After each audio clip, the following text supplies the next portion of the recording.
Hey, everybody. Welcome to Idio Talk. I am Walker Glenn. I'm Zach Glenn. How you doing, Zach? I'm doing excellent. Yourself? I'm doing great. I'm very excited to be back in the bunker to discuss a little more of our Hail to the Thief action. Mm-hmm.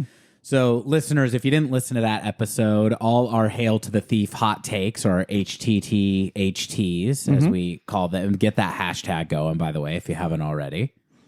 It's taking Twitter a very specific cell of Twitter by storm. Mm-hmm. Hail to the Thief Twitter is lit up about our last episode. But we spent a good time discussing that album, but one thing that came up is that every Radiohead fan and everyone in Radiohead kind of has their own specific ideas about what's good about that album, what's bad with it, and how to kind of fix it. And I think that's kind of why we're here today. Would you agree with that? Yeah. Is to kind of look at some of the stuff that was left off, some of the stuff that was left on, and figure out what might we do different. Well, yeah, some of the stuff that was left off is where my excitement and curiosity is really where it's at. Sure, you want to go positive with it. Yes, I'm what was left off is just really exciting to me. Radiohead B-sides are a treasure trove. Mm-hmm. But I think in this specific era and the next album as well, there's just a lot of jewels to be uncovered. Sure. And one of those jewels is our guest who we have today. So our guest is friend of the show, friend of ours, reached out about this album specifically and said, not unlike Tom York himself, who has his own alternate track listing of Hail Which to you the blew Thief. my mind with when we did that episode. Just by knowing that. This guest also has his own alternate track listing of Hail to the Thief, and we're here to talk to him about that and just Radiohead in general. Please welcome Jesse Rimler. Pleased to be with you. How are you doing today, Jesse? I'm doing quite well. It's great to be here. I'm a fan of the podcast. Oh, thank you. Thank you. The podcast is a fan of you. Wow. Mm-hmm. Yeah. It goes both ways. Mutual Admiration Society. We rate and reviewed Jesse. and we gave him 4.5 scores. 4.5, He's human. Yeah, He's good. Yeah. Doesn't come out. Okay, human. Did you know that one of Weezer's Yes. shitty new albums is called Okay Human? Their best reviewed album in years. I actually was going to, what about a Weezer podcast for you guys next? Because it could be interesting. Like, like one of those things where you watch a terrible movie over and over again, And you start to find things to love? Yeah. I could see that. So this is not a funny answer, but my buddy who also might be listening, very funny friend Eric Krasner and I actually recorded a pilot for a Weezer Holy podcast. crap. But then we were kind of beaten to the punch. There's an Earwolf podcast about Weezer that came out in between us recording that and putting it out. I keep forgetting that there can only be one podcast on each subject. So famously, we are not the only Radiohead podcast, but I do like to think of us kind of as the more goofy Radiohead podcast. And I mean, and also, well, you seem to be, please. No. I was just, that's all. Keep going. And you're being very goofy right now. So I think it's kind of proving my point. I mean, we're deeply informative as well. Yes. But I don't know if they're doing a lot of jokes on these other Radiohead podcasts. You're right. You're correct. Yeah. I don't know. This is how I see our spot in the marketplace. Yeah. But I felt like two kind of goofy, like comedy adjacent or comedy people doing a Weezer podcast. It seemed like we kind of got beat to it. But What is the Weezer podcast? It's on Earwolf. And what is the name? I'm not going to plug them. No. No, I think it's called What's With These Homies Dissing My Band. Okay. Our podcast was called what the heck was it called? Wheezing About Weezer. Oh, Okay. I like that. better. I like that better. Yeah, it has the band name in the title. Yeah, I don't know. I'll ask Eric. Maybe we can drop our unreleased pilot into our Idio Talk feed at that's a some good point idea. or something. Yeah. And That's your Patreon right there. oh, there you go. I think people would pay a lot of money. We just release that every week. But we're not here to talk about Weezer. No. We're here to talk about Radiohead. Now, Jesse, I'm going to potentially embarrass you with flattery a little bit here. But in our first, I believe, episode, your name came up quite a few times because I credit you as somebody who really expanded my knowledge of cool music about a lot of bands, but about Radiohead specifically. And I seem to kind of remember the time that we were becoming good friends was around the release of In Rainbows. Yeah, that sounds right. And then Zach very kindly has kind of credited me with doing the same thing for him, getting him more into Radiohead and getting him into other music. Now, I see this kind of as, I am Zach's older brother. I see this kind of as an older brother role, right? To expose a younger sibling to new music. You did this for me. Yeah. Would you believe that this makes you Zach's grandbrother? I will say that you saying this makes me think, God, I was probably such an obnoxious person. Not at all. You gotta listen to this kind of thing. Oh, God. And not that you were that to Zach, but maybe you were. I very well could have been. There you go. So it's very likely that I was that to you. I definitely don't feel that way. Oh, what I remember is that we had a shared love of Bob Dylan, the Beatles, Elliott Smith, some Radiohead for me, but not too deep in. And you made very good, hey, if you like that, you might like this. Oh, that's good. Yeah. That's very nice to hear. It was the missing jigsaw puzzle piece that needed to fall into place. There you go. Yeah. I remember those being really fun times, though. They were really listening fun. to a lot of music together. Yeah, and you were in a band that practiced at my house. You guys did a incredibly good cover of 15 Step. Oh, yeah. Wow, no kidding. That's amazing. But let me put all this in the form of a question. Yes. Do you like Radiohead? That is a really complicated answer, I feel like. The answer is yes, I'd love obviously. to hear it. But I would say that I've had my ups and downs with the band. I think there's like a period where they were like the band for me. Like I would listen to every single B-side, and I think I probably have now, listen to everything they put out. I would go on like there used to be all these sites that I would check on my like daily. You go through them. Like there was one called, I think it was called Green Plastic, and there was one called At Ease Web.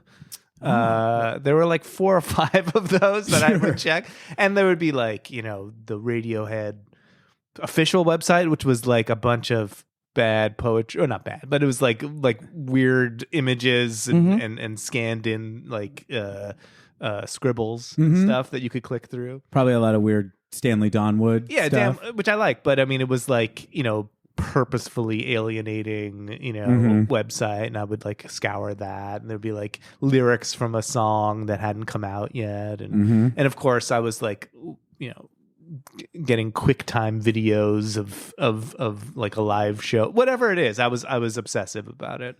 And then what period in the band's career would you most strongly identify your fandom with? Yeah, I would say it's post OK Computer. So like I learned about them after OK Computer had come out. I must have heard Creep, but I have no memory of that. Okay. But it was post OK Computer, and then it was basically the most intense period would probably be the lead up to Kid A, like waiting for that to come out. Okay. There was like the Ed's Diary, which I was reading as much, every day, checking, and like then they were doing live shows, and they would play some of the songs before the album came out. So like and then of course I think Kid A may have leaked. This is like a Napster period. That was Hail to the Thief. I think Kid A may have leaked as well. Okay. But I'm not sure. It's all, I know. Time-wise, that would make sense. Yeah. It leaked for Jesse. Yeah. No, yeah. I might be wrong. But I remember at least getting stuff. It probably was the live versions actually, before the album came out. But that was my obsessive period. And then I can go through the whole thing, but I will say there's a later period where I think like I met a whole bunch of new people in my life by where I was working, and they were into different kinds of music. And that crowd, I'll say in a general sense, was not Radiohead friendly, which who cares? But at the time, I think it was psychologically difficult for me to sort of like reevaluate, like, all the things that I thought were amazing, other people have different opinions. How can that be? And then I think there was a bit of a dip, which coincided with Hail to the Thief and maybe some of the other stuff that came out, where I was, maybe I don't like them. I mean, not really, but like, like kind of being slightly embarrassed. of like my early enthusiasms, and that kind of waxed and waned for a while.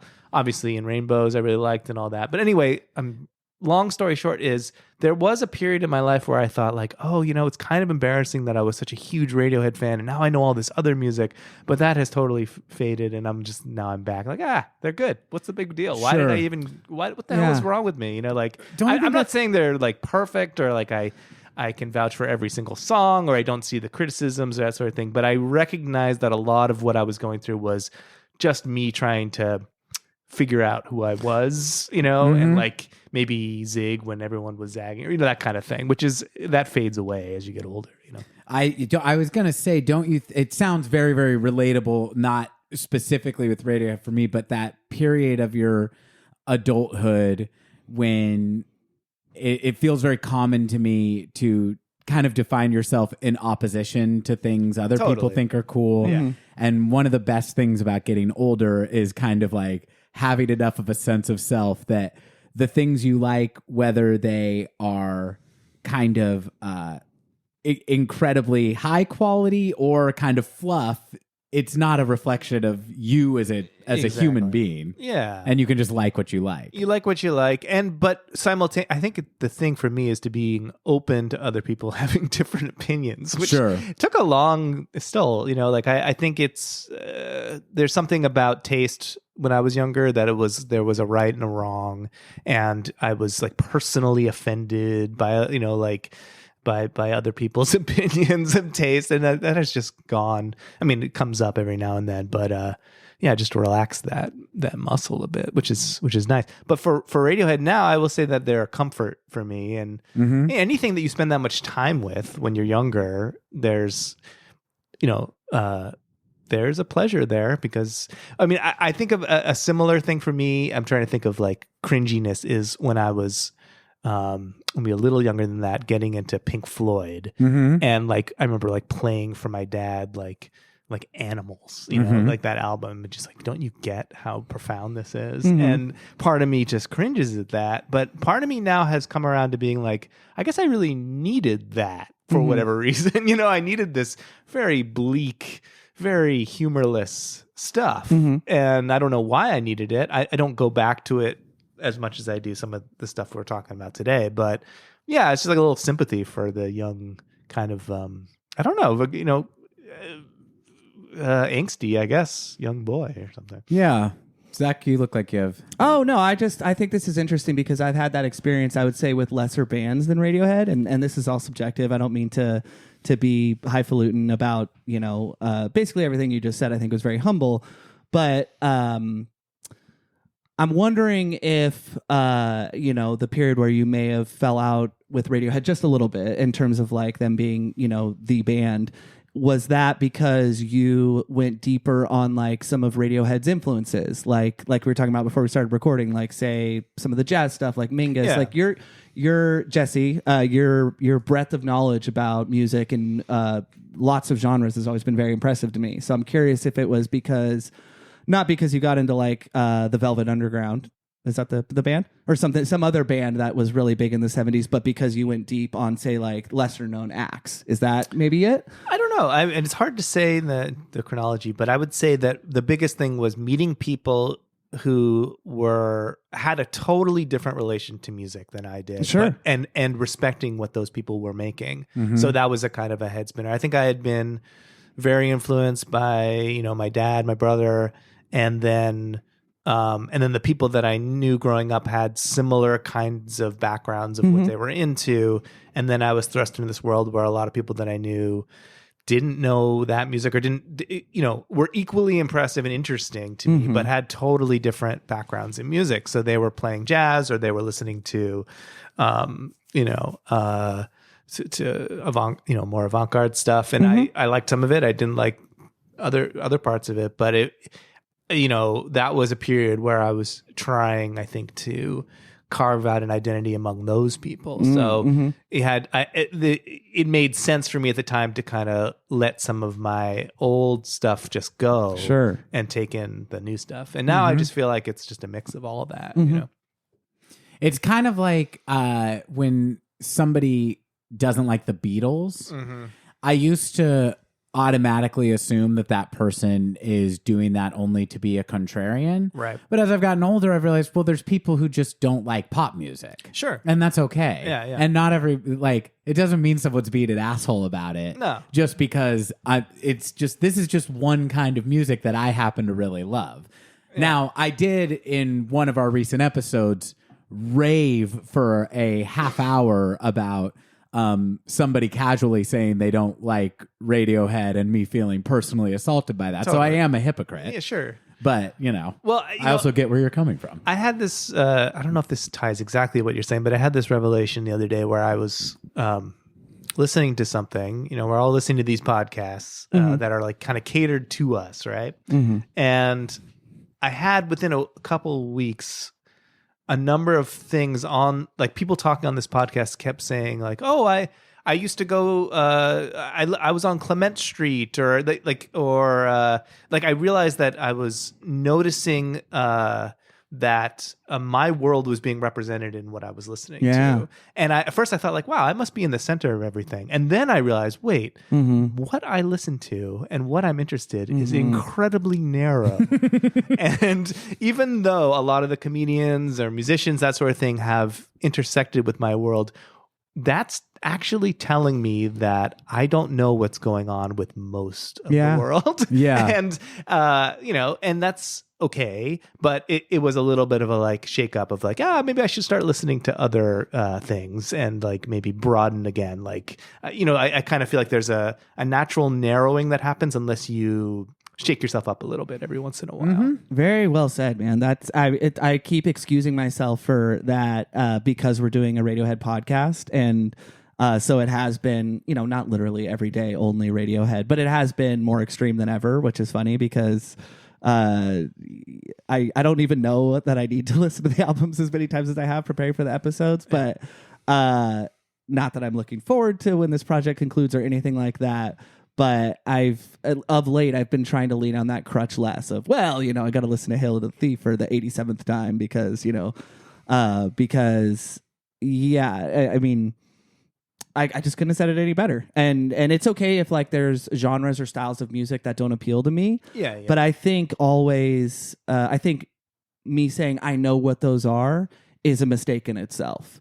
And like I said, it's okay if you know what your taste profile is, but just the way you just put that, I think was really, really well put. I need to do that more myself. Well, I think it's just natural as you get older. You look at your listening, you think you're like really broad-minded. You're like, oh, I've just listened to the Beatles, that sort of thing. And that's fine, but it is good every once in a while, my God, to just get out of this groove.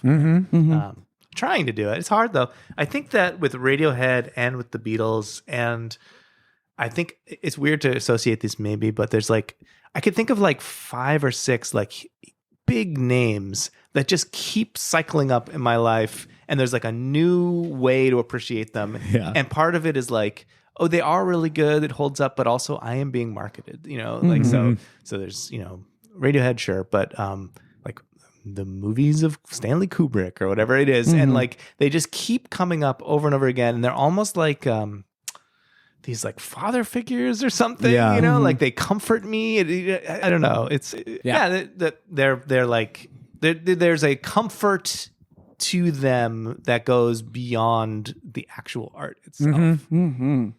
Yeah, it's. I mean, I think it's good to indulge in the things that you like, or maybe not good. It feels good. Yeah. And it's also important to have some self-awareness about that. Even when I say something like Stanley Kubrick is my favorite director, I'm like, when's the last time I watched a movie with subtitles? It's like I at least try to specify out of the things that I'm aware of, this is my favorite thing. Yeah. And yet we are not here to broaden our horizons. We are here to talk about radio. That's true. So, okay, it's good to get a sense of your background and your connection to the band. Let me ask you this. How do you feel generally about the record Hail to the Thief? I was very disappointed when it came out. Okay. It was like, because Kid A, Amnesiac, that was like my era. I saw them at the Shoreline, knew all the B-sides, all that sort of thing. I think I was probably more I was also in college, so I was out of the house on my, not on my own, but like out of the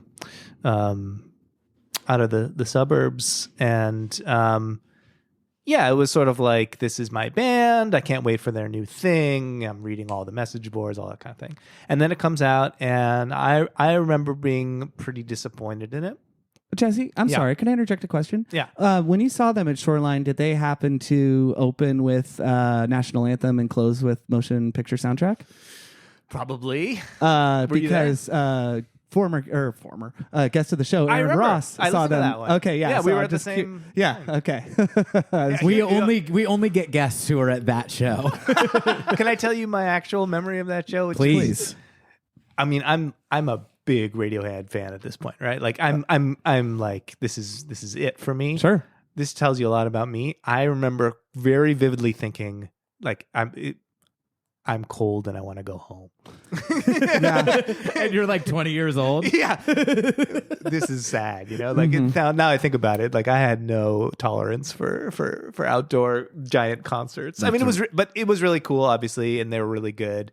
But I just remember like tired and like they do these really long sets, and now I'm sure I actually probably enjoy it more, which is weird. But at the time, I just remember thinking like, this is unpleasant. Have you been to the Shoreline before? Yeah, yes. I have. Yeah. It's not a pleasant place, I don't think. I mean, me and Jason saw Beck there. Oh, how was and that? It was really fun, but it was the summer. I think it tells it was cold and,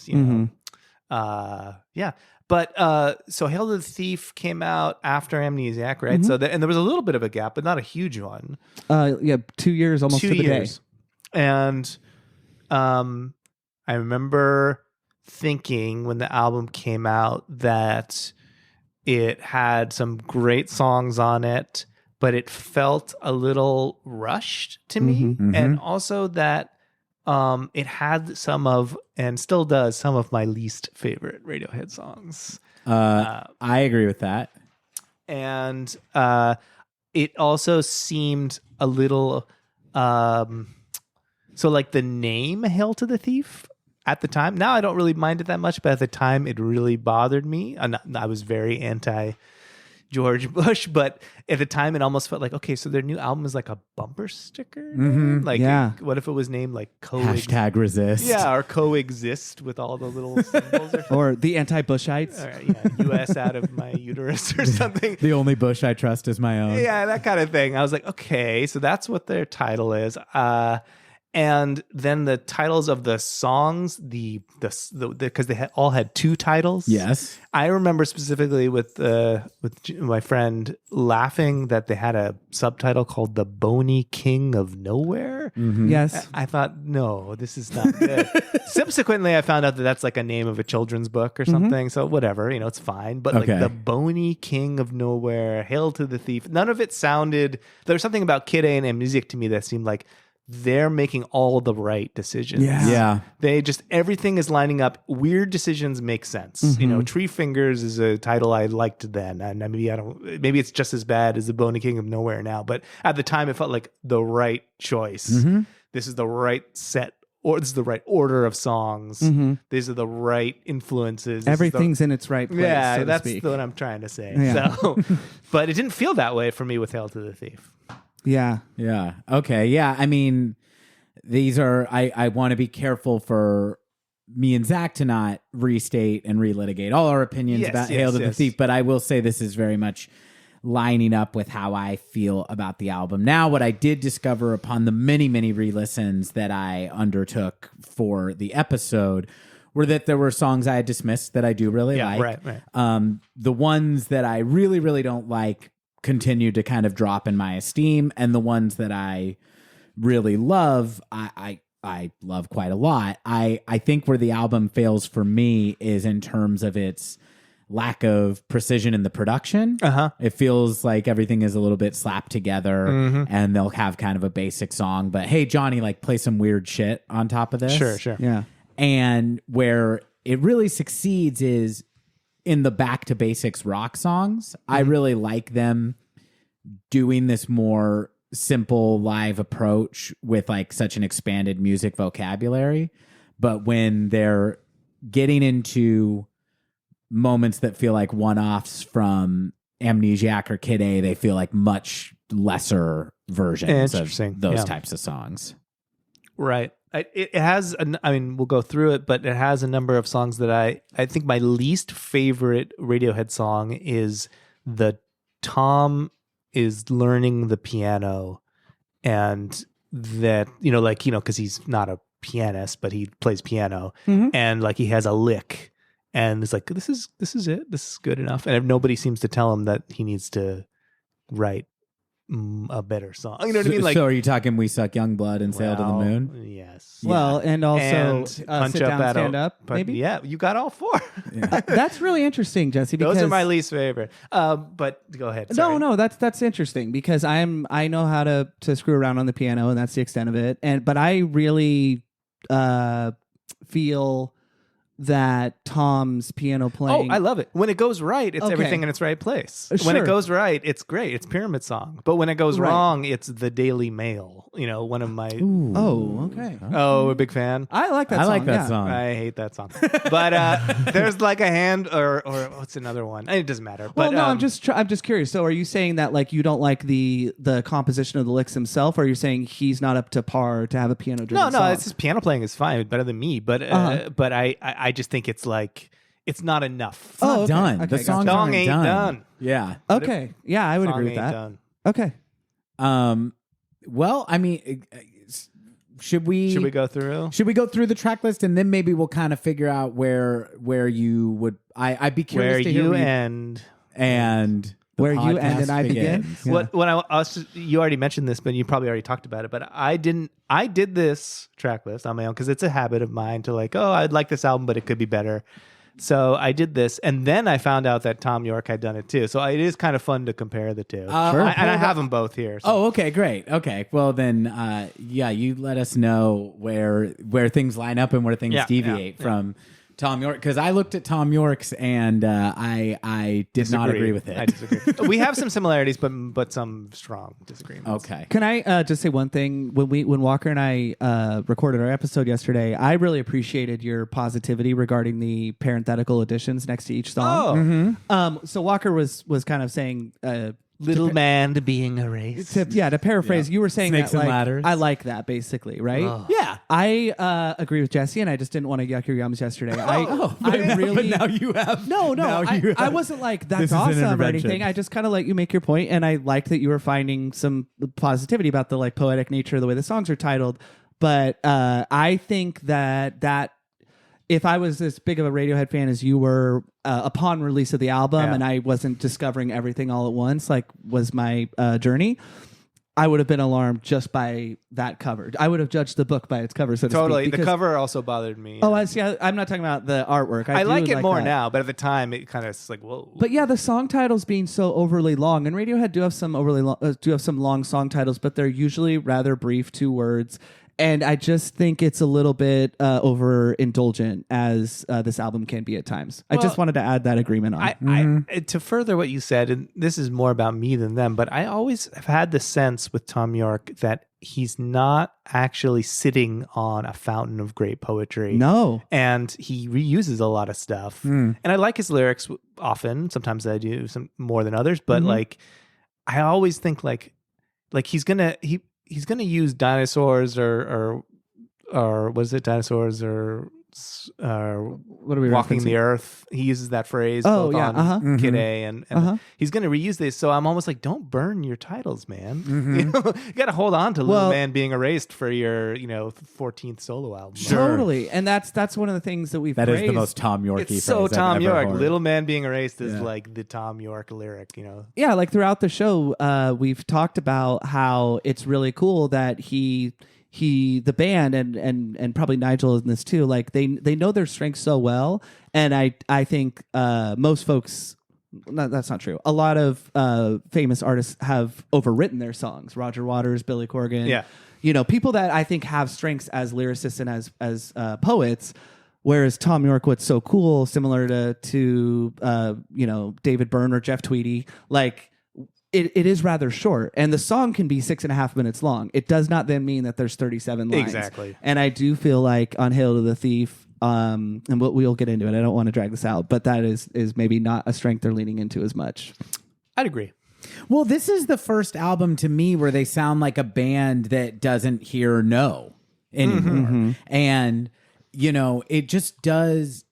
Obviously, there's an insane amount of talent in this band, but it just really, really speaks to this idea that like some constraints are good. And this is where I think like Nigel being in the room must be a really key component to the taste level that we hear on Amnesiac and Kid A, because I told Zach I was getting so upset with this album in the listens up to recording the episode that I kind of started lashing out and looking for people in the Radiohead camp to blame, like whose fault is this? And I kind of landed on Nigel because I'm like, he sounds really asleep at the wheel. But then when I dug into it a little more, all of the members of the band have kind of, as they have come back and said that they feel that there's problems with this album, the thing that seems to come up is we didn't want to listen to Nigel, and he didn't really have a voice in these sessions. I didn't know that. Well, we can still blame Nigel, but I blame the absence of Nigel because they recorded so much of it in Hollywood where he was not present for a large part of those recordings. This is one of those silence is violence type of scenarios. Exactly. Yeah, it was worse to not say anything. The real villains, though, are Ed and Phil for apparently being the people who did the final track. Yeah, they did sequence it. They had one job, and it sucked. The sequencing of Hail the Thief is the greatest crime in the Radiohead catalog. Oh, I thought you were going to say humanity. Well, is that what we're... Is that at the time, that's how I felt. It's the greatest crime committed by England in all of history. Yes. Is that... We're getting into an alternate track listing. Is it alternate sequencing as well? Because okay, all right. And I guess we'll find out. But do you include things that are not on the? Okay, so I did at the first take, and I decided not to because it really. Oh, okay. I don't think. I'm very curious to hear Zach's opinions on the B-sides. I went back and listened to them. I had strong feelings, strangely, about Paper Bag Writer. I don't think it's good enough to be on the album, though. Okay, well then we probably will cover a couple B-sides because there is at least one that is. I'd like to hear. I may have forgotten one, and we can add it in. Okay, well, fair enough. Should we get into Yeah, let's do it.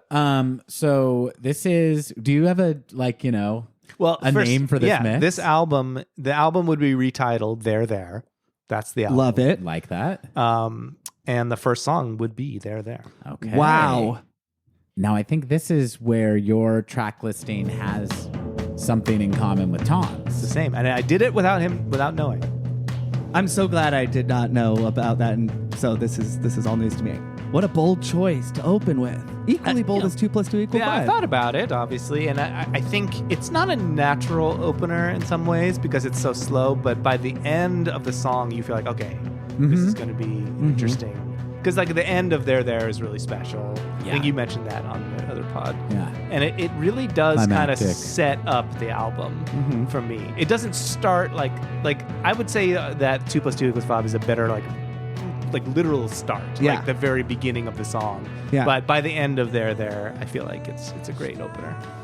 I like it. Now, this is like a small nitpick, but the issue I think you would have here is, do you then edit out the plugging in the guitar and I would, but the studio I can't chatter on Spotify. But of course I would. not. Yeah. But okay, because I do love that as a statement of like, just that Radiohead is everything they're presenting to you up to this point from OK Computer on is so polished. Yeah. I do love that they have a little bit of studio chatter in there. Yeah, I was always confused about that because I didn't know that that's what that was until recently. It's really hard to hear. It's not like, What is wrong with both of you? What do you mean? Why are you talking about the plug-in and what he's saying? Walker had the same thing too. I can't hear it really. Oh, I like it. Yeah, I mean, if the album were perfect, then I'd leave it in and be cool with it. But the album's not, so it's cool. I'm sorry. I thought you meant you never understood what he was saying. I never did. Oh. No. I had it wrong also. I thought he was saying that's a nice... let's make a bad one this time. Fuck them. Well, I mean, this is now. I also Jesse. These are all just like devil's advocates that I'm doing here. I also wonder, do you cause problems on this album by putting what many people would consider to be the best song on the album first? I don't think it's necessarily my favorite song on the album. Okay. It's true. It is true that it is a bit lopsided, but I think you gotta work with what you've got. You know, dance with the one who brought you. Yes, in comedy they say to open with your second best joke. Right. I think that what happens. Oh, can we crank it just for this one part? Sure. Just one part. I think that my second song, in a way, allows for a bit of a reset. Mm-hmm. That's my feeling. I agree that it's a problem, but it's not. It works well enough that I'm comfortable. Sure. With it. All right, I like it. I'm so this just is so excited. So this is track one of There. Yeah. Wow. Shall we move on? Yeah, let's go to the. I'll let you guys lead. No, please. Yeah, let's hear the next song. Track 2 may shock you. Track 2 is I Will. Okay. So we're keeping things relatively similar because in the regular sequence, this is the song after. It is the song after, but it's not song 2. No, not at all. I'm just saying I like that, even though we oh, that's right. It is after. That wasn't my boldest choice. But having it song 2, I feel like is a way of sort of resetting. Well, what's cool, Jesse, is that 2 + 2 = 5, and they're there. And I would maybe put this song somehow tied with the 2 spot. But those are my 2 favorite tracks on the album. And so Sit Down, Stand Up is a jarring reset, right? Yes. And this is too, but in the most positive sense. Such a better song. Such a better song. And and it maintains the tone that is set in the last post 2 minutes 55 seconds and there where that dark tone, not the tempo or anything like that, but just that dark, sad minor mindset. And I think that's right. I feel like I've come to really appreciate this song on this re-listen, and I always liked it, but I always had the baggage of it being the flipped song for spinning plates, and hearing about that, I guess I knew that before. I can't remember, but thinking I was such a big spinning plates fan that this was maybe a little bit underwhelming. Now I think it's one of their very best songs. Yeah, it's wonderful. It's incredible. Perfect. It's so concise. They're not a band that I think of for harmony singing. Not that that Tom can't harmonize with himself, but this song, when the harmonies come in, is really great. This album has quite a bit of that too, even in songs that I would venture to guess we all are not huge fans of. Sail to the Moon, We Suck Young Blood. There's some really, really cool. Tom's in his head resonance a lot on this album, and like you said, there's not a ton of vocal harmonies, but man, that song's great. Oh my god. All right. Yeah. Okay. Would you pause it real quick, Jess? So I gotta say, so far, I love the album There, and I love it more than Hail to the Thief so far, because at this point in Hail to the Thief, they're already messing with me with that Sit Down, Stand Up, which is a song that did grow on me as I listened over and over, but I contend that should be the floor of the bottom point of quality on a Radiohead album, and right. I do not feel it is. I agree. Sit Down, Stand Up, not to repeat myself, but what I was saying earlier about, it's not even so much the piano on that or whatever. Sit Down, Stand Up is, for me, one of their worst songs because there is a feeling of importance to it. Even with the period in the title, and I have a memory of hearing, they only played it live a couple of times. I remember, and I wonder if I'm right on this, that before the song is played, Tom says, "Everyone be very quiet. This is very difficult." Or something like that. Yes. Have you heard this? Yes. I mean, I can't correlate to that quote exactly, but the last time they played it was 2004. So on the tour of this album. And this was give me a break. Per radio.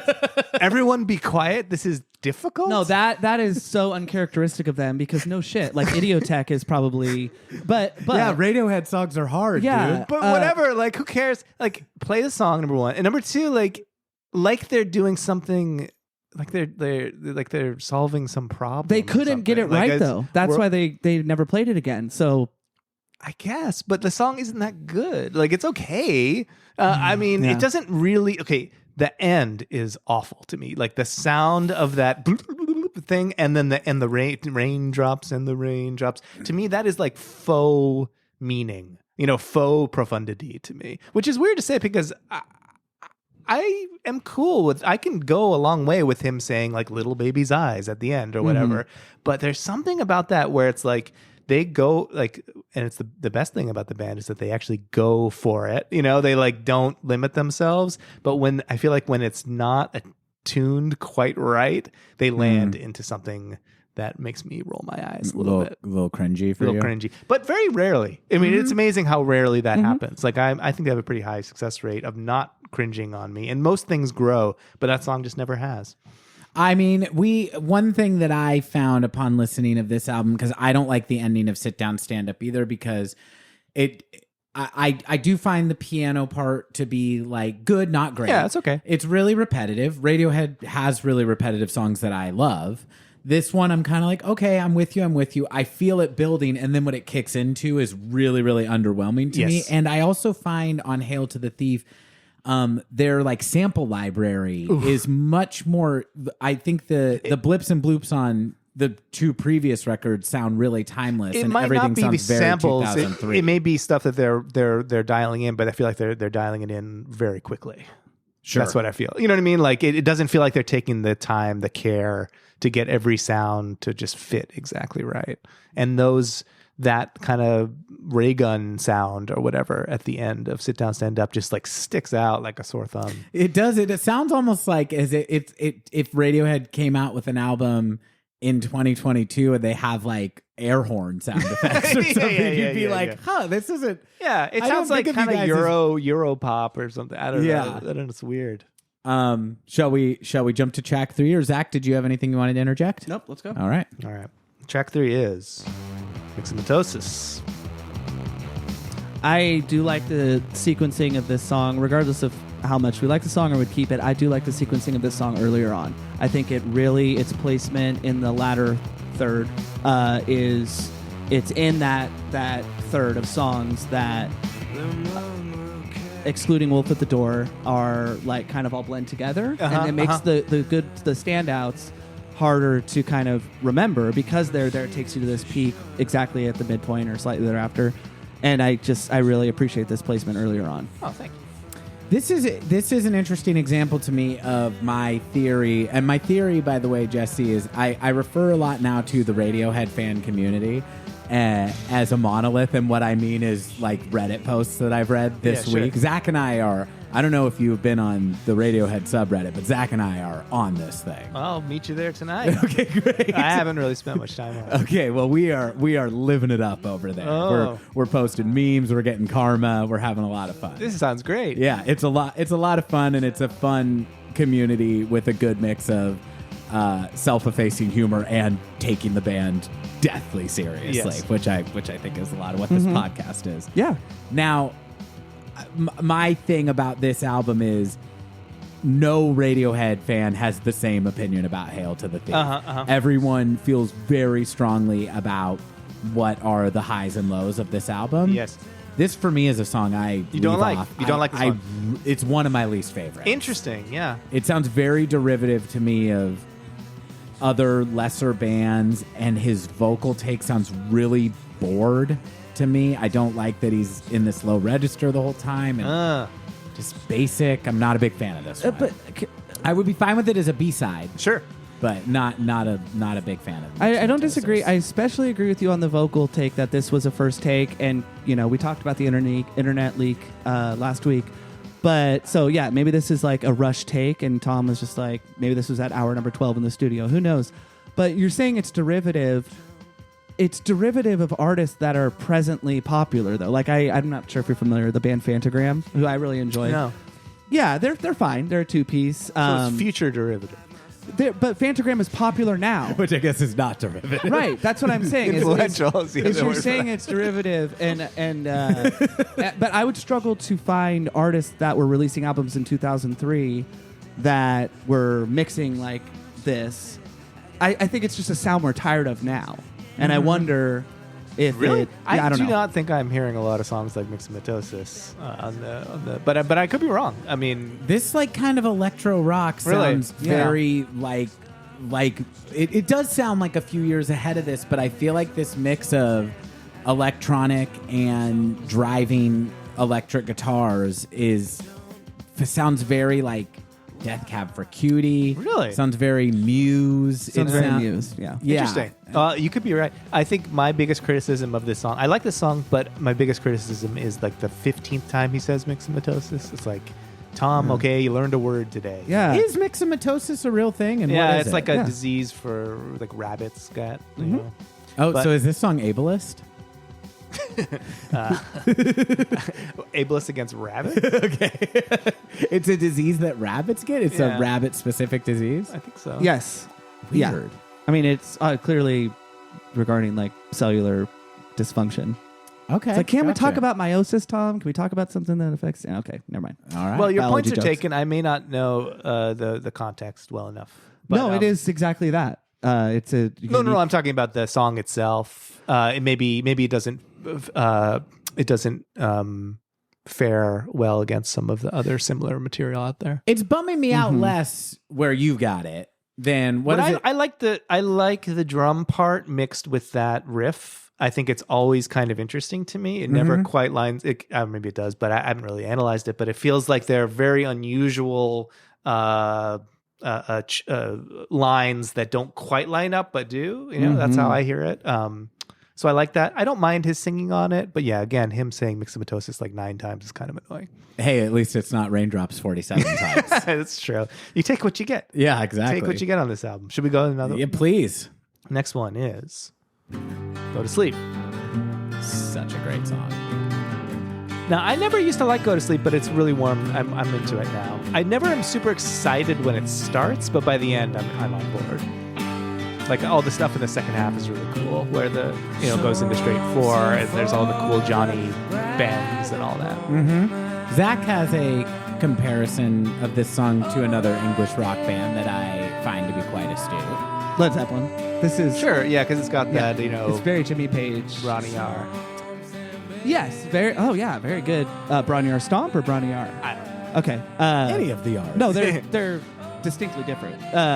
Bronny R. Stomp is from know. Led Zeppelin Yeah, 3. Zach, I know Led Zeppelin. I know. Well, it has that kind of driving, and then just everything about the speed, and then the kind of breakdown upcoming is B flat C G.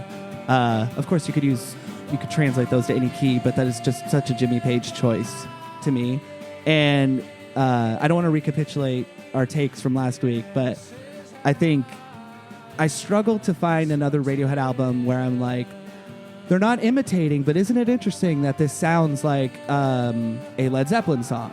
You know, my hottest take from Amnesiac of like similarity was I think that the vocal melody in Pyramid Song sounds a little bit like a Robert Plant, but it is such a Radiohead song, right? Sure. And this song is great, but Well, I think yeah. what you're talking about is what often was said about this album was there's like more muscular or more rock, that sort of thing. And Sure. And this song maybe specifically, it was a single, which I thought was Yeah. interesting.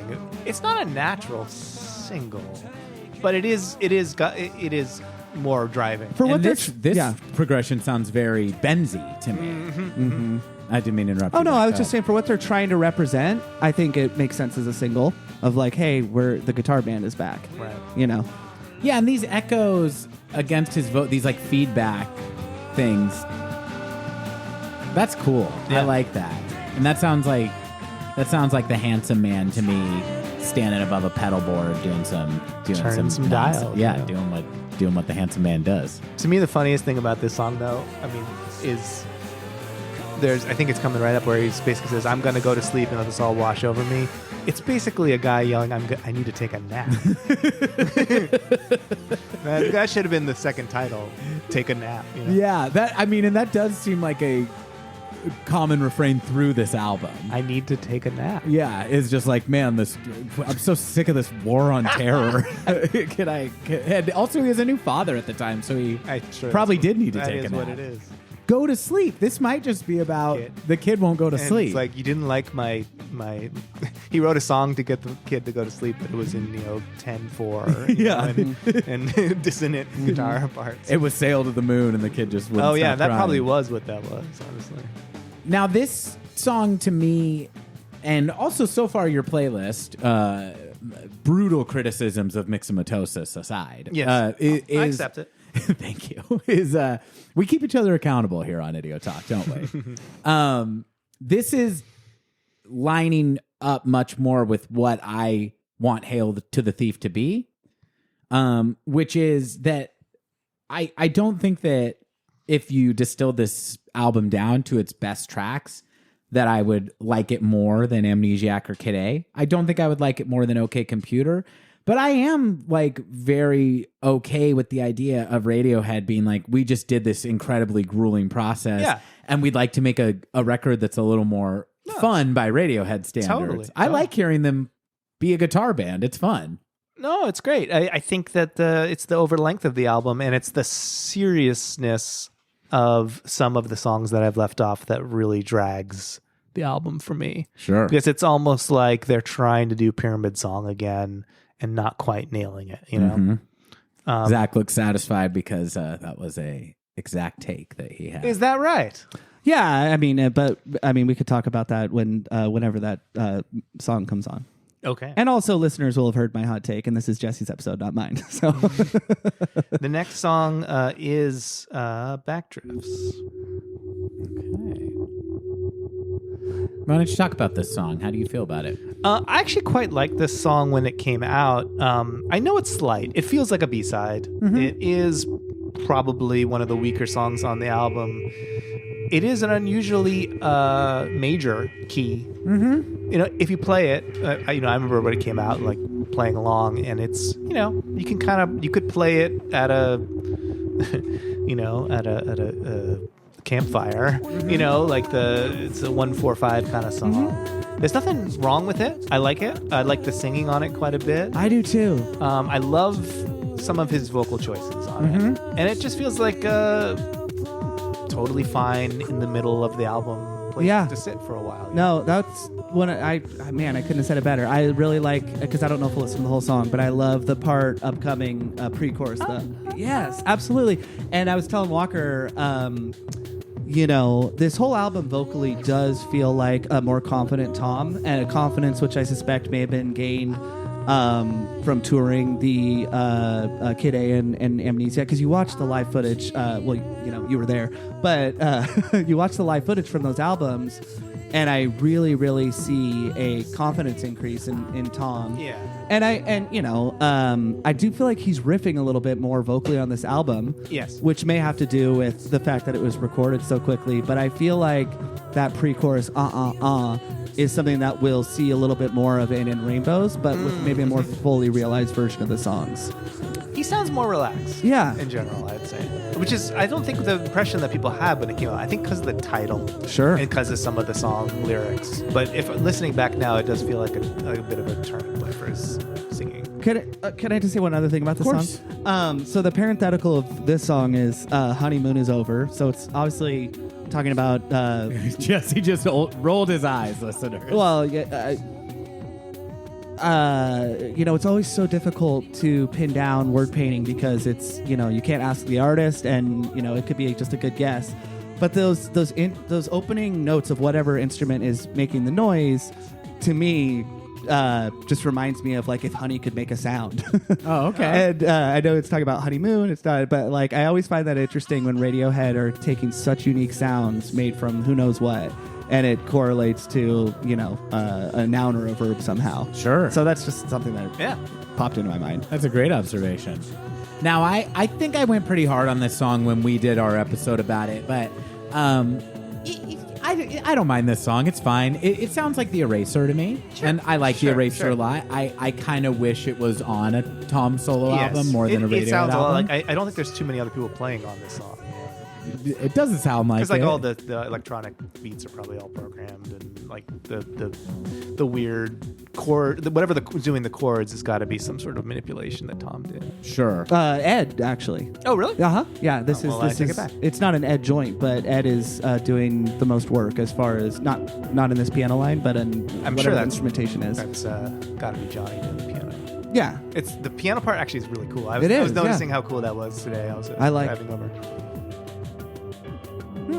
That is cool. perhaps they could have interwoven this somehow into the song earlier because it is a nice kind of outro.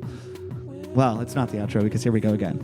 I mean, I certainly, and we don't know yet if this song will be on there, but I certainly strongly prefer this song to the other electronica track on this album, The Glowing. So, and we don't know, and I can't tell from your face. But so in your mind, Jesse, would this kind of end side one? Yes. Okay. Now, Jesse, this is an interesting thing. Did you know that I also have a special version of Whoa. Hail to the Thief? Whoa, you're going to tell me this now. You know what it is? My vinyl copy of this album has not LP1 and LP2, but 2 copies of LP1. Oh. So I get to hear Sail to the Moon twice, but don't get to hear Wolf at the Door at all. Nightmare. It really sucks. Yeah, you got the worst timeline or whatever. Yeah, how the hell did that happen? Okay, so Backdrift's Ed side 1 of There. I think it's a good choice. I like it. I respect it. What else we got? So to start side 2, we've got 2 + 2 = 5. Oh. I would cut this part out. Yes. Just, It's not a nice way to start. yeah. Jesse's like, I don't need to see how the sausage is made. Just plug in your guitar, then hit record. Yeah, I like the song. Everyone likes the song. I think it's a pretty popular Radiohead song. I love this song. Yeah. Now, I was curious, actually, though, if you can remember this far back, and this specifically, when you first were listening to this album and were disappointed, did this song send off alarms, positive alarm bells, or were you like already like, oh, I don't like what they're doing here? It's hard to remember. I think I liked it, but I didn't love it. Like I loved, the starting tracks of their last 2 albums. But I think this was one that I came around to fairly quickly. Would you say that this is maybe a younger Jesse who has, aspirations of a mature taste in music would maybe scoff at this one a little more than current Jesse does? Like, do you like that they're rocking out? I think back then I was less interested in the rockin' out. Sure. I think that might be like the second half of the song felt a little like, oh, okay, we're back to the bends or something like that. Okay, yeah, but for sure. I liked it then, and I dig it now. Okay. Yeah. What do you guys think? You've already talked about this extensively. No, but that's okay. I mean, is it a top 10 for you? This is my favorite Radiohead album opener. Oh, really? I won't, rehash what we discussed last week, but yeah, I mean, everything in its right place. For going, that is, is tough to beat, and it's hard to say why. I think that this one is maybe more of like sense memory. Why. I just remember hearing this and. A 19-year-old Zach was really grasping for something deeper as far as my musical taste. Yeah. And, this very much scratched that itch. I think everything in its right place, as amazing as this song is structurally, I think everything in its right place might have somehow more originality. Setting aside the fact that this is taken from George Orwell's, 1984. But that might have bothered me a little bit at the time, too. Felt a little on the nose. Sure, I could get that. I do find it interesting about George Orwell that bands are just like so comfortable lifting from him so directly. Especially in this era. Well, I mean, Bad Religion with The Empire Strikes First, they have George Orwell all over it. So there's an example that I didn't even know. I was thinking of obviously the aforementioned Animals. Right. And then David Bowie did a 1984 album. Yes. Is it called 1984? There's a song called 1984. I think it's on Diamond Dogs. Yes, thank you. Not a great song in my opinion. Yeah. Not a great album, I don't think. And then this, and I understand like music is full of references, and I'm okay with that. But is it cheating a little bit to be like our songs are all about a book that was already written, or is that a perfectly valid form of adaptation? Right. I don't think there's anything wrong with it, but it does risk ridicule, right? Sure. I mean, even like, Led Zeppelin and all their Lord of the Rings stuff, it's kind of like it when you look at it from now, it's like, oh, two things that are old. But if it was happening now, it'd be like if a heavy metal band released an album of songs about Harry Potter. Right. Which would be amazing. On this song, I think because obviously Animals, as you referenced, 1977, I want to say. So 26 years before this album. And then the year after this album, Bad Religion. I'm sure there are many, many others because I think Orwellian sort of language is maybe a little bit of an easy go-to if you're feeling politically despondent. But I think the fact that there are at least two bands that I could think of that invoke George Orwell during, I guess Bush hadn't gotten reelected, but this was like when not everyone, there was a lot more dejection about what was going on politically with the war and everything. I think this is yet another element that makes this album feel politically stuck in its time in a way that Kid A and Amnesiac somehow do not. That they're invoking George Orwell. It's not that it's cheating or anything. For me, this is obviously just my opinion. I think that's what maybe makes us take pause. Well, I mean, you talked about that a lot on our episodes about those two albums. No. I think it's a good point because one thing you praised so much is that those albums walked you right up to the edge and exposed you to some ideas that you then felt compelled to go investigate further.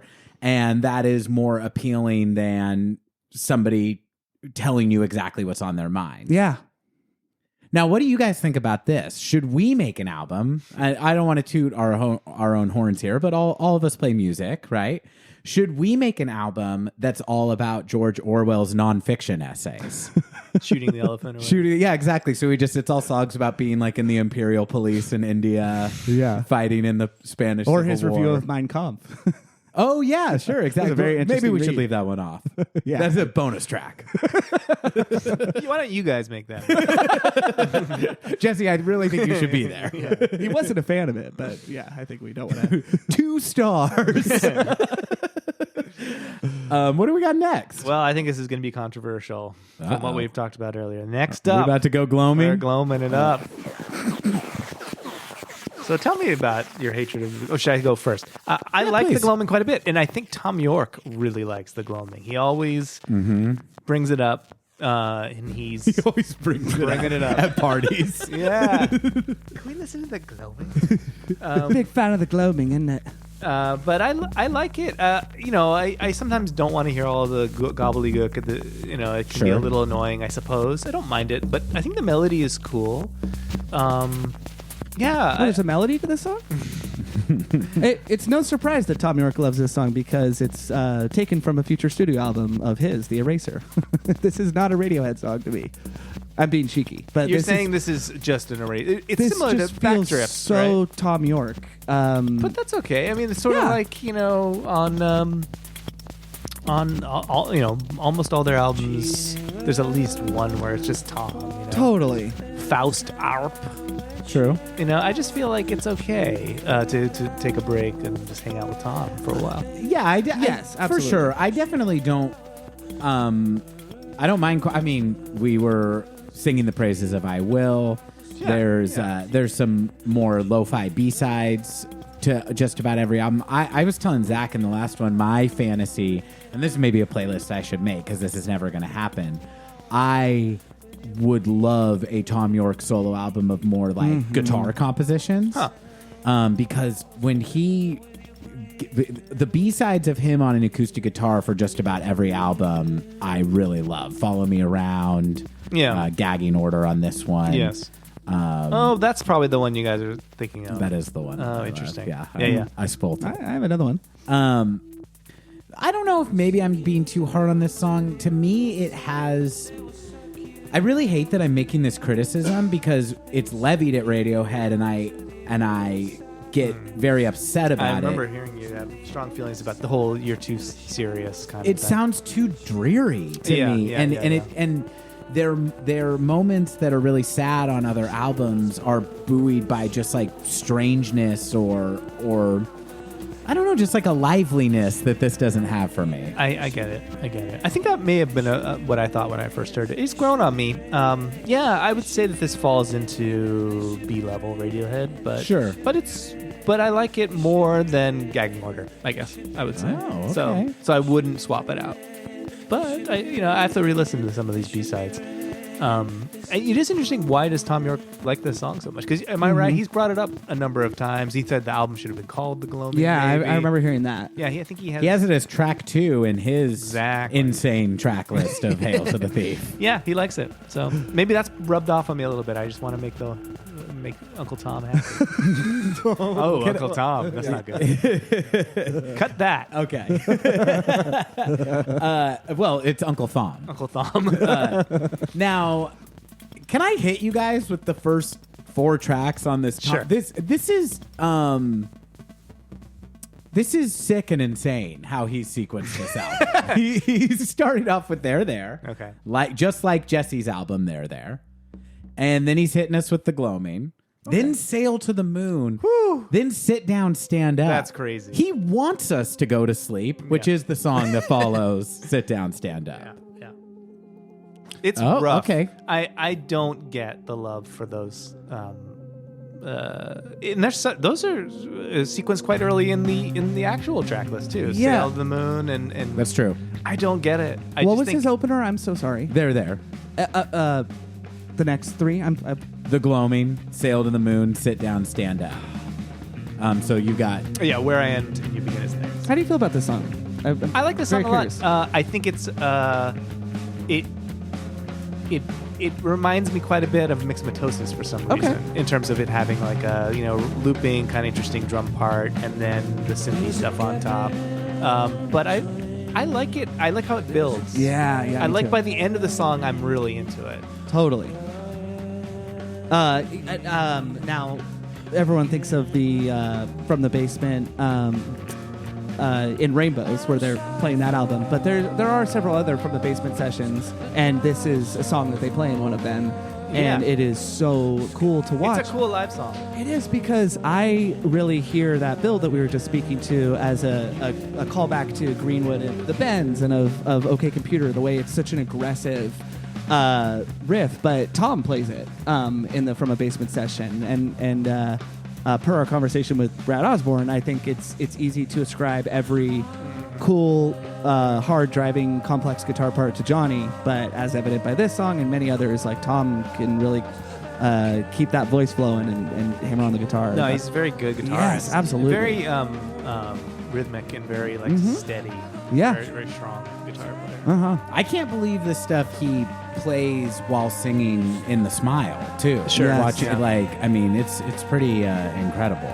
Well, there's a lot that is, it's often talked about how they have all these proggy kind of tendencies, which I think might be true, but a lot of it is just because I think York is very comfortable in odd meters.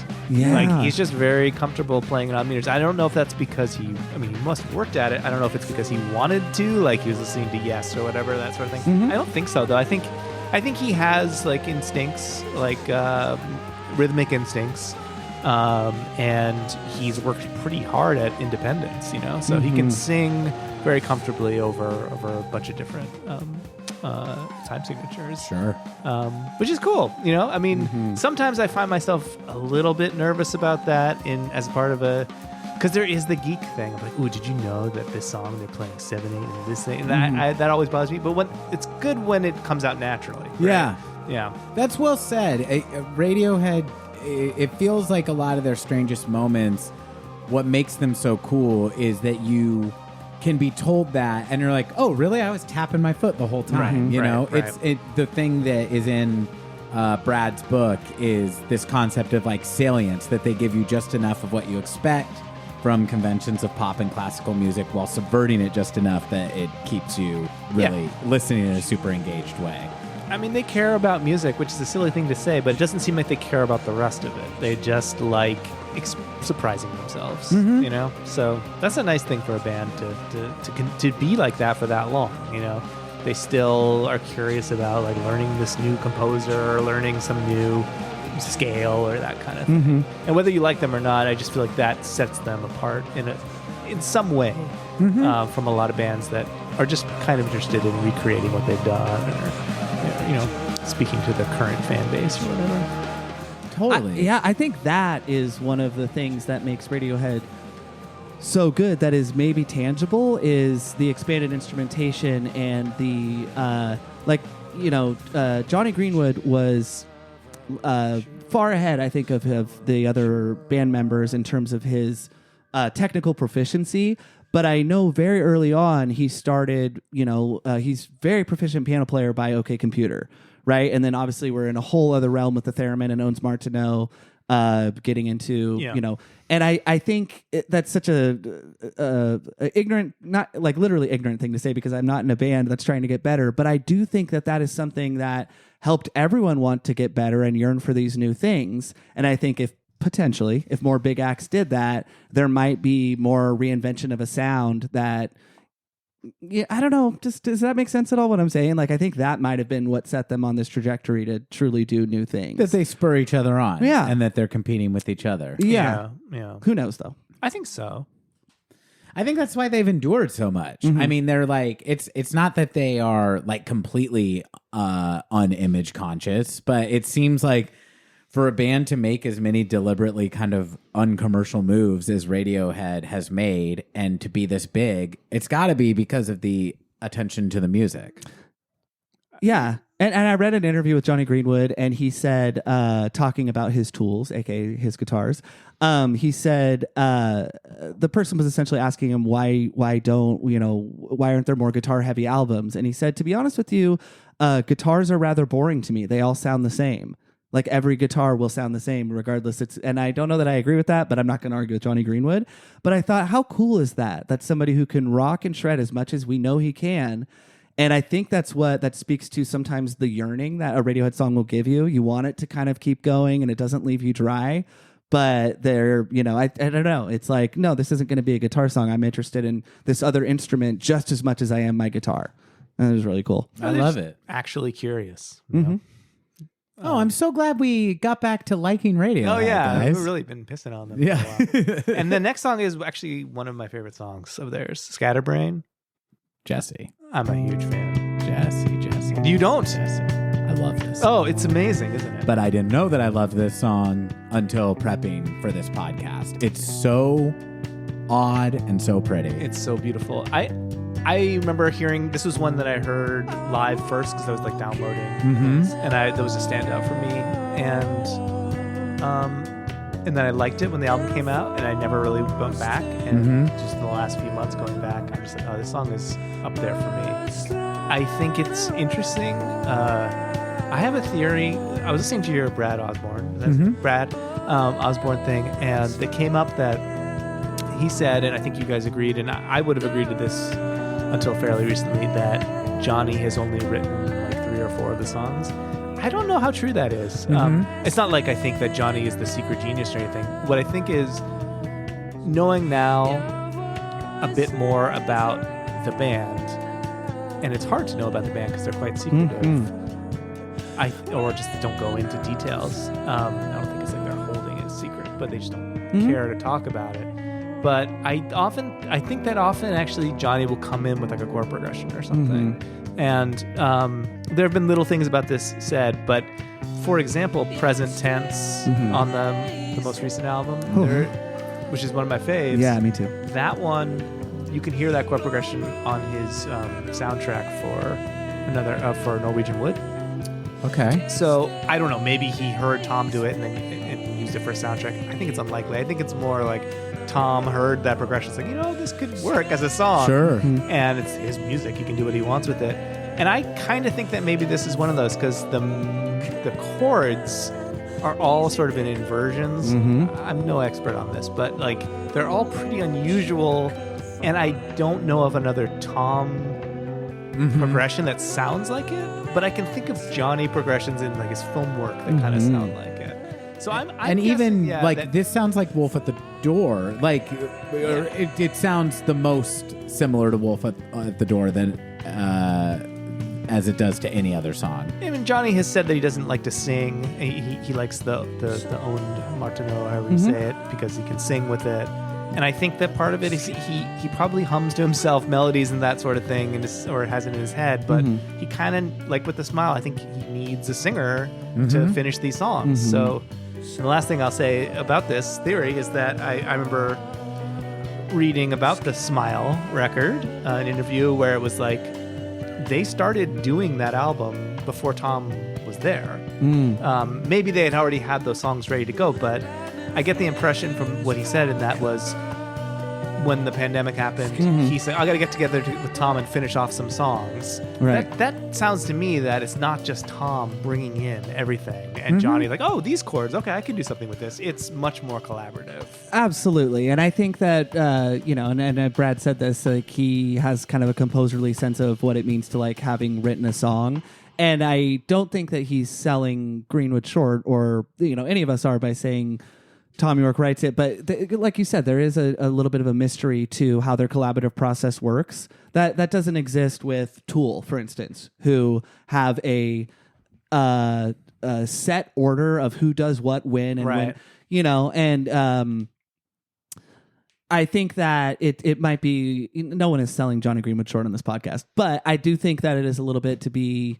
It's acting as if we kind of know how the collaborative process works. And yeah, I mean, maybe Tom has a melody or something like that, but I bet Tom's songs might be a little bit more normal or maybe just a little bit less interesting without Johnny Greenwood. I mean, we have the evidence from his solo albums, which are not as strong as the Radiohead albums. I mean, they're cool. Yes. I like them quite a bit, but they're not, you can see his tendencies and you can see Johnny's tendencies in the film scoring. I'll just play the last song just because we all know what it is. It's Wolf at the Door, and that is track 10 of my album. I've cut 4 tracks. Okay. And what's the total length that the Rimler remix comes out to? Cool, 38 minutes. That's nice. And here's a Johnny song, so we can continue. What we got the Neapolitan 6, which speaks to the inversion type odd choices that he makes. And Tom has no problem singing over it, which is such a brilliant thing about him. Is sometimes learning a Radiohead song on a guitar, it's like, man, how did you find a melody here? And Paranoid Android even, I feel that, Yeah, I love that opening melody. It's a high point. I've heard that also that song is 3 different, like multiple songwriters. Oh, yeah. Too. Yeah. So let's talk about what you left off. Okay. So you left off Punch Up at a Wedding. Immediately ejected that. Sail to the Moon. Easy cut. We Suck Young Blood. No thanks. And Sit Down, Stand Up. Adios. I think the only thing that I would quibble with you on is I would lose Gloaming and replace it with Punch Up at a Wedding. Which really? I don't think it's a great song, but I think it's a good Hail to the Thief song. Oh, that's interesting. It's probably my least favorite Radiohead song. No shit. Yeah. Well, tell me about that. It is. I mean, just the name. I mean, the name alone and the lyrics. Why, Jesse? Just stupid. A punch up at a wedding. You got to fight. And so, I don't know. It's just like, it's like he's sitting. It's like the kind of joke of like just writing what you see. Oh, this happened, and it's just not a very. It's not a compelling idea to me. It's not a compelling lyric, and it's definitely not one of their weakest musically. I feel like it sounds like Tori Amos or something. No offense to Tori Amos, sure, but or like bad Fiona Apple, or like I love Fiona Apple, but like where it's just kind of like sitting with this kind of groove Yeah. that isn't really. I likened it to a Peter Gabriel. Oh, Peter Gabriel, groove. sure. Yeah. And that never has appealed to me, that kind of style of, I don't know, swampy, boring piano lick. You know what? Okay, so were you talking about the music that it reminds you of with Fiona Apple, or lyrically the content? No, the music more. I Interesting. love Fiona Apple. I adore Fiona Apple, but there's a song off of her most recent album, Fetch the Bolt Cutters, and it's Tamika something. It sounds like Tamika, yeah. Experience Shamika. in grade school, and I love that album, but I don't like the what I imagine like beatnik poetry, almost like Jim Morrison of like this happened and then this happened. And I know you were talking about the music, but that is an issue that I have with that song. Is it is so observational, which sounds like a little bit of a song that I love, like Let Down, which is observational but is the most poetic, beautiful, sad, heartbreaking thing ever. No, I think the lyrics are a big part of the problem for me with that one too. Yeah, so just and also Peter Gabriel, which I liked that comparison because I like that song, but I agree with your issues as well. I mean, I was surprised when looking at the lyrics for this album. I'm not used to coming across a Radiohead song that is so direct and so literal. It might be something that I kind of like about that song just because it's a change of pace for them. Yeah. They don't do story songs, and that one is like, this is a little anecdote, Well, and it now is... we know why. It's just dopey. I just immediately think like it's not enough material for a song, and it's not enough material to fit to this kind of gloomy bass line thing. Like it sounds like a parody to me a bit. Sure. I mean, I think look, I don't love the song, and I'm not backing off here, Jesse. I'm standing my ground. Yeah, but it's better than I'm making it out to be right now. No, clearly. I think what it shows is that the problem that I have with this record, that I'm fighting for it this hard. This is like kind of like I might as well tell you. Please. I ranked this album lower than the Bends. Yeah. And the Idiotalk community was bowled over by this. And by that, I mean Zach was very agreeable about it. Oh. Yeah, no, I mean, I don't know it's that your that's favorite your album. take. No, it no longer ranks in that spot for me. Oh, interesting. Because of the podcast. No, well, Like the revisiting. The revisiting of it, and I think just a little bit of self-reflection of, the same thing I was talking about with 2 + 2 = 5 is why did it move me so much, and it's probably one of the. I'm trying to remember the timeline. Was it an album that came out while you were a fan? No. So I Walker, as my grand brother, I don't expect you to remember my timeline so specifically, but Walker, when he was on fire for In Rainbows, he piqued my curiosity, but it really wasn't until fall of 2008 that I started to, check out the albums, download them, and so forth. And then into spring of 2009, I was becoming obsessed totally on my own island. And because I was going in sequence, Hail to the Thief just hit all the right chords, Yeah. And I think just with like a little bit of time and like a little bit of an expanded taste profile, like I can relate a lot more to what you're saying, and I don't need such driving rock. And I guess it's just, I mean, it sounds a little like up my own ass, but I feel like I've just grown up a little bit and maybe grown out of the album. Yeah. Even though it is so, in Radiohead context, that's how I'm saying it, because it is such a grown up, experimental, different kind of album than a lot of other stuff I listen to, which is still a lot more basic, I would say. And and that's like, I think that's what I'm saying about my defense of a song like Punch Up, is just that Radiohead is I feel like they're putting their fans in like not a very great position here by having to kind of, I think I just wish this album was, if it's gonna be a loose rock album, I wish it was leaning into that tendency a little more. I see. And, I'm very like upset with Hail to the Thief because of the fact that I had to compare it to the Bends felt like this is not on what you're doing, Radiohead, that I'm having to go back 10 years to put it in terms they understand. And Jesse, this may shock you, but I even played it back to back with Pablo Honey in full and was like, am I about to rake this sucker lower than Pablo Honey? Yeah. Now, I did not in the end, But the fact that this was even in consideration was also deeply disappointing. That seems a to me. little low to me. I just had to investigate it. Yeah, sure. I get it. I actually have a feeling about this album that is like a negative feeling. Like when I think of it right now, the sense memory or something is negative. But that was also because I felt so strongly at the time. When it's playing, like I listened to it on the way over here, I especially my version, I kind of like it. But it doesn't. It's not appealing for me in memory. For sure. I mean, that's the feeling I got. That was what I found too, is that Radiohead are a band where I do tend to listen. If I put on an album, I listen to the whole album.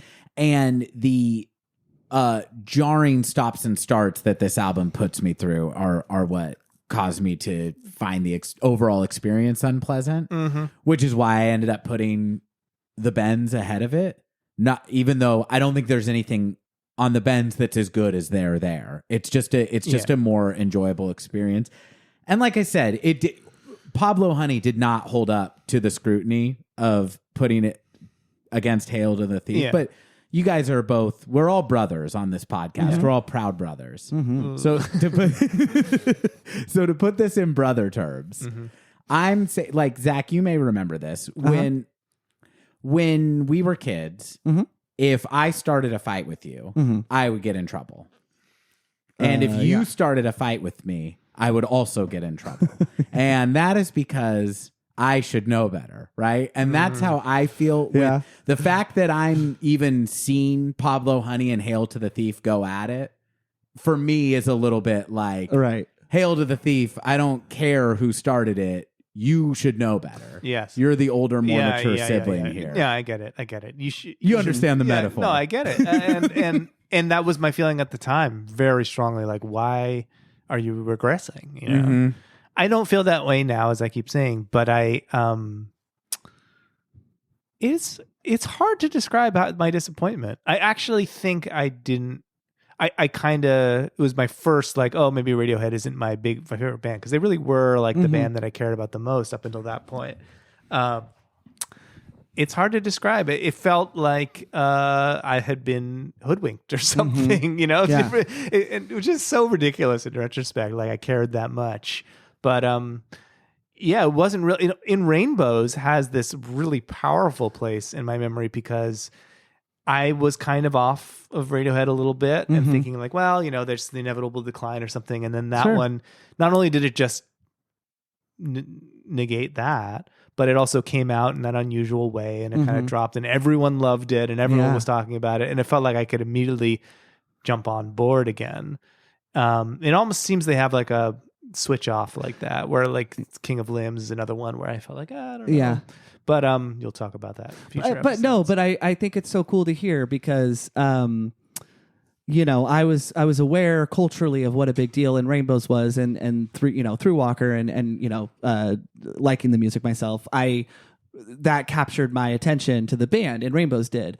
But it's so cool to hear from someone like yourself who I was there, man. Exactly, you were there, and that it did recapture a band that I don't think they were falling off a cliff. I don't think that that there was that negative of a reaction, because it was still very critically lauded. Hail to the Thief was. Sure. But there is this sort of stink on it, so to speak. I think maybe at the time, or maybe immediately after, that was the opposite of Kid A and Amnesiac, that were embraced critically, but like within a year's time, I do think people were on board, whether it was to seem cool and intellectual or not. It doesn't matter. And I think Hail to the Thief, it's just kind of like a lot of the reaction it seems to elicit when you ask Radiohead fans about it is kind of like, which is good if a band's worst album in this peak period is, you ask people like, how do you feel about Zooropa or Pop or whatever? You're not going to get a lot of uhs, even though I actually like both those albums. That was a bad example, but this is does seem to be the fan consensus and kind of the band consensus, but as discussed, at least once a day on the Radiohead subreddit, some cowboy comes rolling into town. One. Yeah. And it's always with like, call me crazy. Right. Like they're the first fucking person to ever come up with this take. When Zach was the first person to come up with it. Well, yeah. I mean, this was 14 years ago now? Or 13 years ago? Well, what do you guys think of my fucking album? That's what I was just gonna say. I really like this track listing, Jesse. But you would change one thing. I would. Should we listen to Gagging Order? Yeah, we'll check out a couple of these. I want to Yeah, ask Zach the can we same do that? question though. Just about, I wanted to point out the thing that both Tom, Walker, and Jesse seemingly would all cut are "We Suck Young Blood," Get it out of there. and Tom also wants nothing to do with "Punch Up at a Wedding" on this album. Good for him. But I do think, I don't want to speak for you, Zach, but I feel like we do have a consensus that "We Suck Young Blood" is a low point, if Yes, not the absolutely. low point. Of It might be worse than Punch Up. We Suck Young Blood. Okay. I like it, dude. I think that you distilled it down to something that I enjoy more. I'd like to get rid of the gloaming. But you like it, and this is everybody gets their own hail to the thief. That's what's great. Would you cut Mixomatosis? I mean, what? There's going to be no album left. At some point. I might prefer an EP. Yeah. I think that I would. Well, we'll look at some of these B-sides. I really like "I Am a Wicked Child," but Yeah. I don't know if I can credibly say I would replace Mixomatosis with it because it's very demo-y. Yeah, it's kind of cool, I guess. It's not their best song, that's for sure. But it has a certain energy that they don't have in almost any other song. That's what I like about it. Yeah. There's no other Radiohead song with a harmonica, Mm-hmm. and I appreciate that. Zach, what are your thoughts about Jesse's list versus I Tom's think- list versus this track list? Yeah, what would you want to cut? read out Tom's list? Well, Sure, I've let's got it here, actually. So Tom does There, Gloaming, Sail the Moon, Sit Down, Stand Up, Go to Sleep, Where I End, Scatterbrain, 2+2, Mixomatosis, and Wolf at the Door. He leaves off Backdrifts and I Will. He leaves off I Will. Oh, that's a.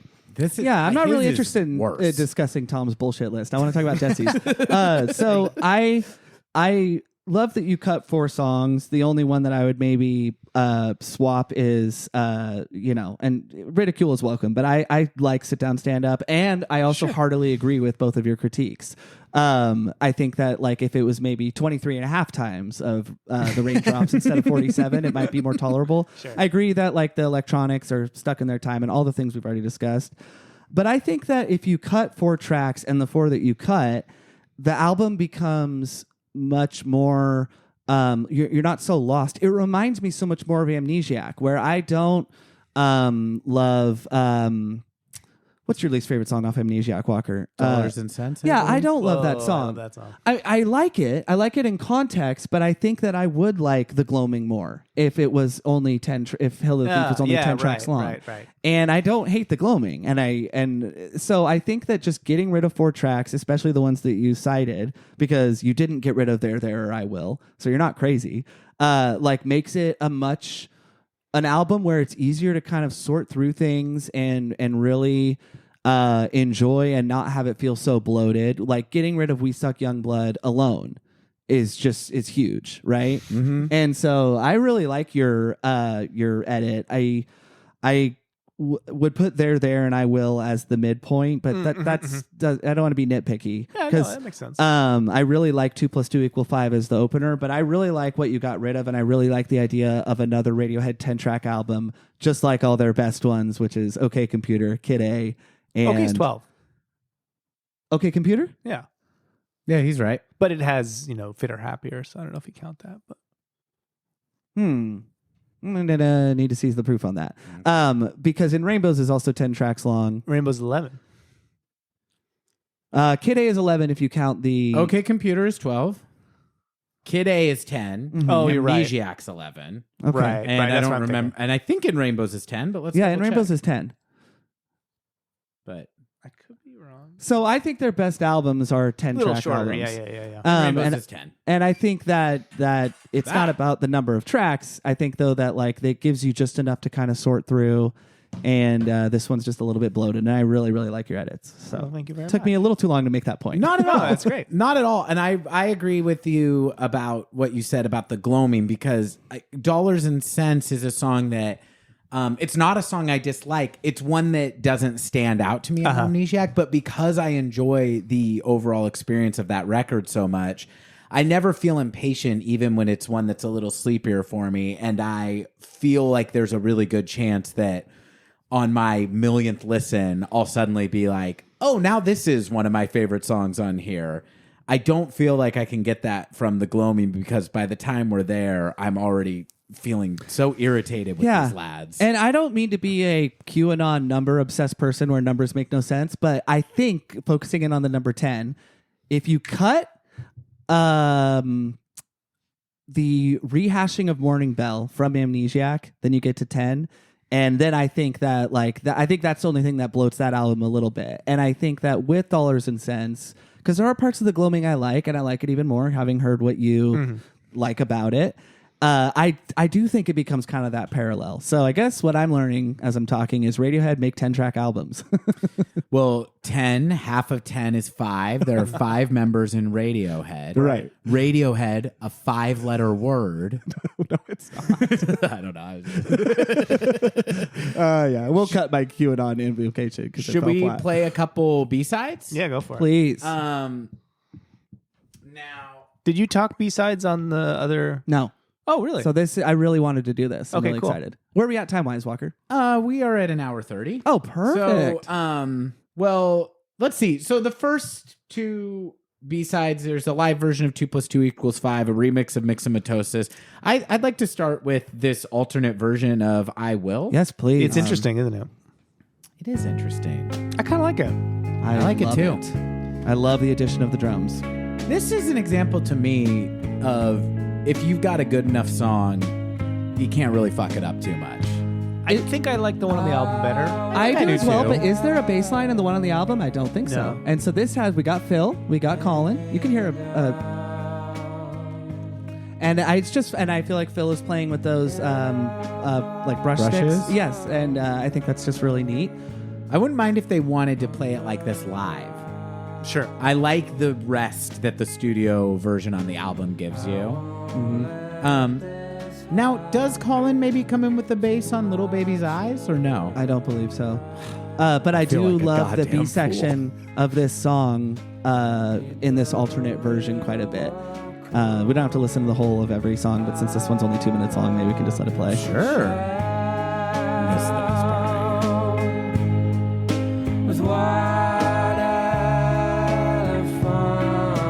We just got all the members of the band participating. I love it. Ed's going, good job, lads.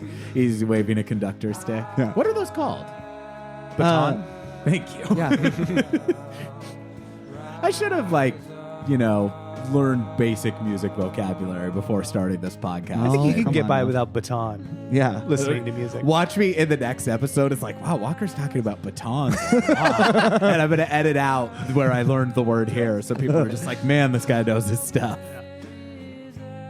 Yeah, I just really like this. So we can. Great song.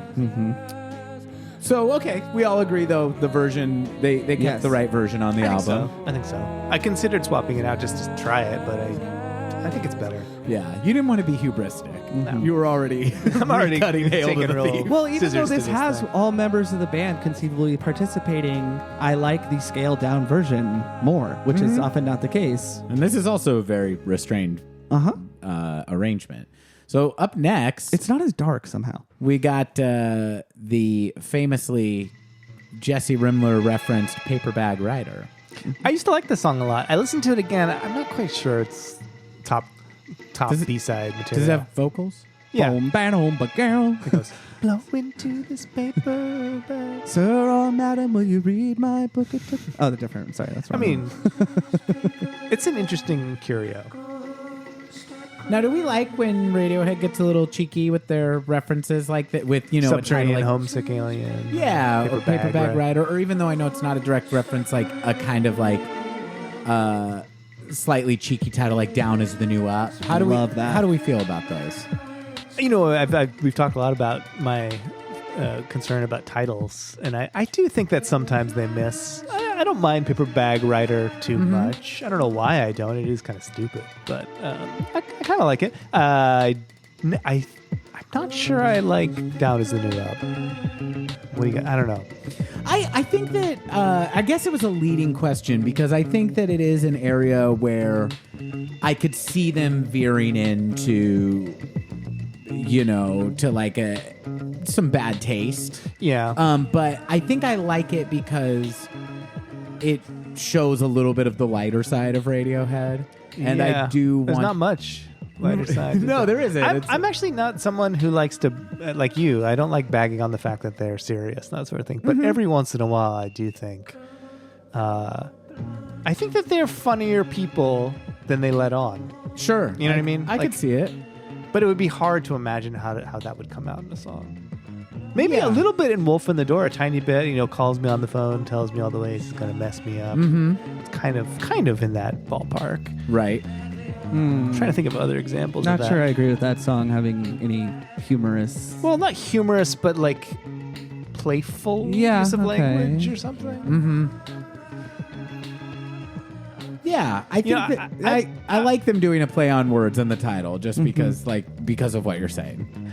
I've been thinking about this whole Radiohead is too serious thing because I know you've brought it up quite a bit. Sure. And it's always brought up, right? The music slit your wrist. It's a big fight I'm having with no one in particular. No, it comes up all the time, and it's an easy way to dismiss them, and I've dismissed them for it, and when I wasn't into them, I thought, and I've been thinking about what it is that music like this, like both what it accomplishes, but also what would be an equivalent that is maybe more socially or more agreed upon as being acceptable. And my dad is a Gershwin expert, and I grew up listening to a lot of that music and like the playful Tin Pan Alley kind of stuff. And that stuff is always, smile through the darkness. It's always very playful. It's always very, there's a lot of humor in it, and I think I was kind of actually, and the Beatles always seems to somehow be joyful and humorous and not dwell on this emotional terrain. Even when it is, even when it's serious, there seems to be something that keeps it. And I think I was kind of raised to, in a way, to think that that's better, right? But then I drifted towards things like, Pink Floyd. And I don't know if this is a good example though, but when I was in college, I got kind of into more classical music, and I started listening to more Lieder, which is like German piano songs, not always German, but art song, classical art songs. So Schubert and Brahms, and these composers would write these songs that were often settings of poetry, and they are, I don't want to say all of them, but I would say 99% of them, the most bleak, miserable, Schubert song cycle will be about, how he has to drown himself in a pond or something, that kind of stuff. And that music is really important to me too. But if you were to say like, oh, I really like, Schubert song cycles, it sounds like you're being sophisticated or thoughtful or something like that. But if you're like, oh, I really like, I don't know, what's the gloomiest, like How to Disappear Completely, you're like, oh, so emo of you or something. Does that make sense? Yeah. I feel like there's a thread of that's always going through music and has its place, but I think when it touches up against pop, people start to become a little bit of an eye roll about it. Yeah, I like that. I think the thing that some of the artists that I like that get associated the most with sadness, that something that's not talked about enough is that in my mind, a lot of this music and the lyrical content and the feeling of it is an acknowledgement of the overwhelming sadness of life, but it is like it's fighting against it too. Even a song like How to Disappear Completely, it is a very sad song. But I feel like Radiohead, Elliott Smith, it's like it's grappling with that, but it's not trying to be bleak so much as it's trying to acknowledge and exist within that. Yeah. Yeah. And I don't know, I like that. I think that if you're a person who is prone to spells of depression, it's like, I don't want that completely. I don't want only that reflected back at me, but I don't want that not reflected in the art I consume. Totally. Yeah. I mean, I guess we're not arguing with anyone here, I suppose. But I'm they're wondering- out there. I'm wondering what it is that draws me to this sometimes, because I know I have an inkling there's something that there's this famous bit about Gershwin. Apparently he was working on some music and it was very probably Johnny Greenwood kind of style or whatever chords. And someone came and was like, oh, that's really beautiful. And he said famously oh no, that's just me. That's the easy stuff. I'm trying to get to the harder, happier stuff below. He was working out that. And that was always been in my mind. I was the really great stuff is the stuff that's actually joyful. But I don't know. I've kind of come around to it's all good. It's fine. I don't know. That is a really good anecdote. He was just kind of dismissive of that kind of turgid kind of thing, and that's easy to just be emotive or something like that. I hear a lot of that in McCartney's compositions. Paul is very bright and upbeat, Right. but there is that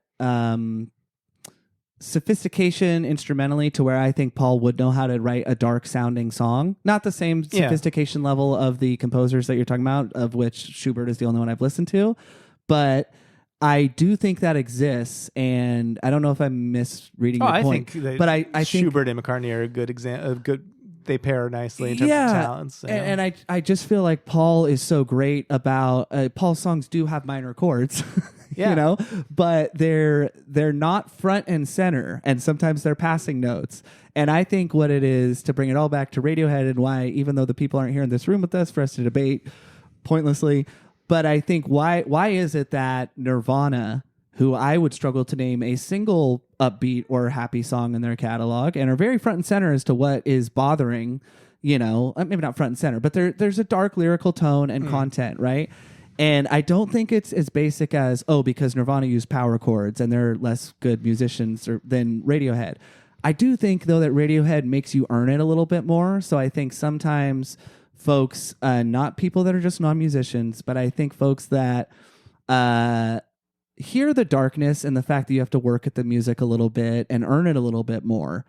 I'm not going to make a broad critique about instant gratification society or whatever. It's not what I'm saying, but I do think that is sometimes it's the easy way out. I think. I don't know if that. If you mean agree. Not going to those places is the easy way out? Well, and also just musically, I think I think a broader audience of people who label Radiohead as music they're not interested in and do perhaps U2 or Muse. U2 came before Radiohead, Muse came after, but I think they give you the punch and the hook a little bit quicker, and I think Radiohead makes you earn it with their music. That's kind of all. I don't know. Well, it's very interesting that you mentioned McCartney too, because McCartney, not that long after this, pairs up with Nigel Godrich. Yes, and makes really that like album. that album. And there's an interesting anecdote from that where I think he was trying out songs for Nigel, and Nigel, being Nigel, is it's okay. And then he comes back and he had written basically McCartney's version of a Radiohead tune, which is that song "At the Mercy" or whatever. I don't know it. It's okay. You like it? So it's not that it's my favorite McCartney tune. It's so interesting. It's though. weird, right? Yes. It's like him trying to impress Nigel Godrich. Yes. Or is it Godric or Godrich? We always say Godrich. Godrich. It's interesting. It's not in him really to write those songs. He can, like you say, he could if he wanted to, but he doesn't really want to. Very, very interesting. Well, the opening track off of McCartney 3, the name escapes me, the album that came out at the end of 2020. Yeah. Paul is 80 years old now, so he was twilight of his 70s. That to me felt like in the same vein, and I don't know that he was reaching within, hey, this conversation Nigel and I had 16 years ago or whatever, but I do think that is within him. This is not a Paul McCartney podcast, but that's just such an interesting anecdote, and I heard that a little bit on that opener to that album, which I really liked. And people don't give him enough credit for going as dark as he does sometimes. Simply Having a Wonderful Christmas Time, clearly that is a narrator on the brink of insanity. Are we still talking Paul? Yeah. Well, Eleanor Rigby. Yeah, fair enough. I mean, they're there. The songs are there. He was being cheeky. Yes, totally. Yeah. Do you know Simply Having a Wonderful Christmas Time? No, I do not. Oh, it's we'll play it 15 times in a row after the podcast. Okay. Where are we at in the one of the most trite Paul McCartney songs ever written, but it's also kind of good. We won't play the whole things. Maybe a couple more of these B-sides. It came up. I was going to play "I Am a Wicked Child." Please do. Now, I don't know that I can mount a completely earnest defense of putting this on the album, but I do really like it. I really like that Radiohead's doing kind of like a weird, stripped down blues riff. It's an alternate universe radio. I don't know. You can't see a more fleshed out version of this, feeling a similar down. Or Yeah, down, please. Just a I little. just don't think it's their best songwriting. Okay. But I remember, this might have been one of the tunes that I first heard when they were doing things like Scotch Mist, but not Scotch, the earlier ones. When Yeah. they were trying out, they were live streaming some stuff. Yeah, from the basement. Yeah, before that even. Okay. So I think this was another one that I don't know if you guys know that was never recorded, but from that era is called "I Froze Up." Do you guys know that one? No. It's pretty good. It's a good one. But I remember hearing this, so I was interested that they actually chose to finish recording it because I thought it wasn't like a standout. But it's good. It's good. Yeah. It's okay. So Kind of repeats over and over, but go ahead. Zach. Oh no, but it does build though. Like the repetition is there. But so this reminds me a little bit in terms of B-sides, a little bit of Man of War. It's not as melodically complex, but it is Radiohead doing something a little bit different. My HT cubed HT is.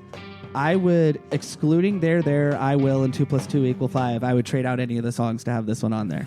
Really? This song? I love this song. I Oh, love this Interesting. song. I'm really glad to hear a vocal defender of it. Oh, yeah. I mean, the harmonica playing is... I don't know who's doing it, first of all. Gotta be John. Yeah. If it's good and it's... And anytime Radiohead incorporates something kind of basic but unexpected, I get really excited. Like Phil with the cowbell on electioneering, that kind of stuff. And I just think it adds like another voice that you're not used to hearing. And I really, really, really enjoy this one. I love the title, "I Am a Wicked Child." It's really fun. Yeah, I don't know. To me, it just reminds me that they have good rock and roll chops.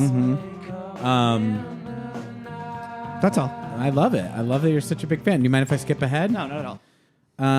What's "I Am Citizen Insane"? Do we need to listen to that? I think this is just kind of filler.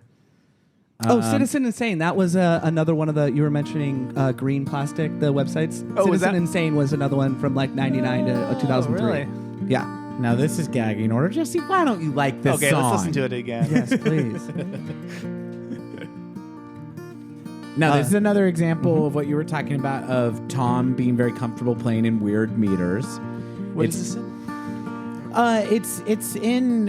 It's in a 3/4 time signature, I believe. But when it switches to that second chord, he plays it for 5 measures every time, and I learned this song recently. It's in CG BD, I believe, which is really fun tuning. I ended up like writing some other stuff in it. Capo 4, 3? Capoed on the 3rd fret. Okay. So listeners, if you want to learn this at home, that's your tuning and that's your capo. I'm Go gonna nuts. potentially embarrass you. Walker posted this song on a web platform, and people went nuts for it. Like Oh, that's nice of you to say. No, and it was amazing, and it was really, especially that part you were talking about, though, because I do think it was so interesting, Jesse, when you were saying that, like the part about how Tom's comfortable in an odd carnality and meter, and I do think that he is a very intuitive singer and musician that way. I think that is one of the ways Tom is the leader of the band, is he does have excellent rhythm, and it's not off, but it's odd. In his guitar playing especially. Like, you kind of watch him, he just kind of is like a little bit loose. And sometimes I think, like in a song like this, I'm sure Tom very much knows time signatures and this and that and the other thing, but I think it just flows naturally for him to be a little bit odd. Which totally goes with the vibe of Tom York.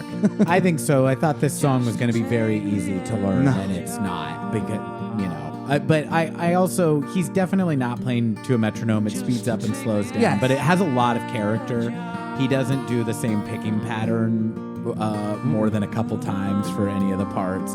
It's a simple song in terms of amount of chords, but if you want to play it exactly like he's playing it, Good luck. it's hard to do because he didn't it seems like a one taker to me. Yeah, even so, going back to the early stuff like Bulletproof, I Wish I Was, that song is really, really hard to replicate, even though it's simple. It's one down strum, then a couple. It's from the beginning. Tom being Tom.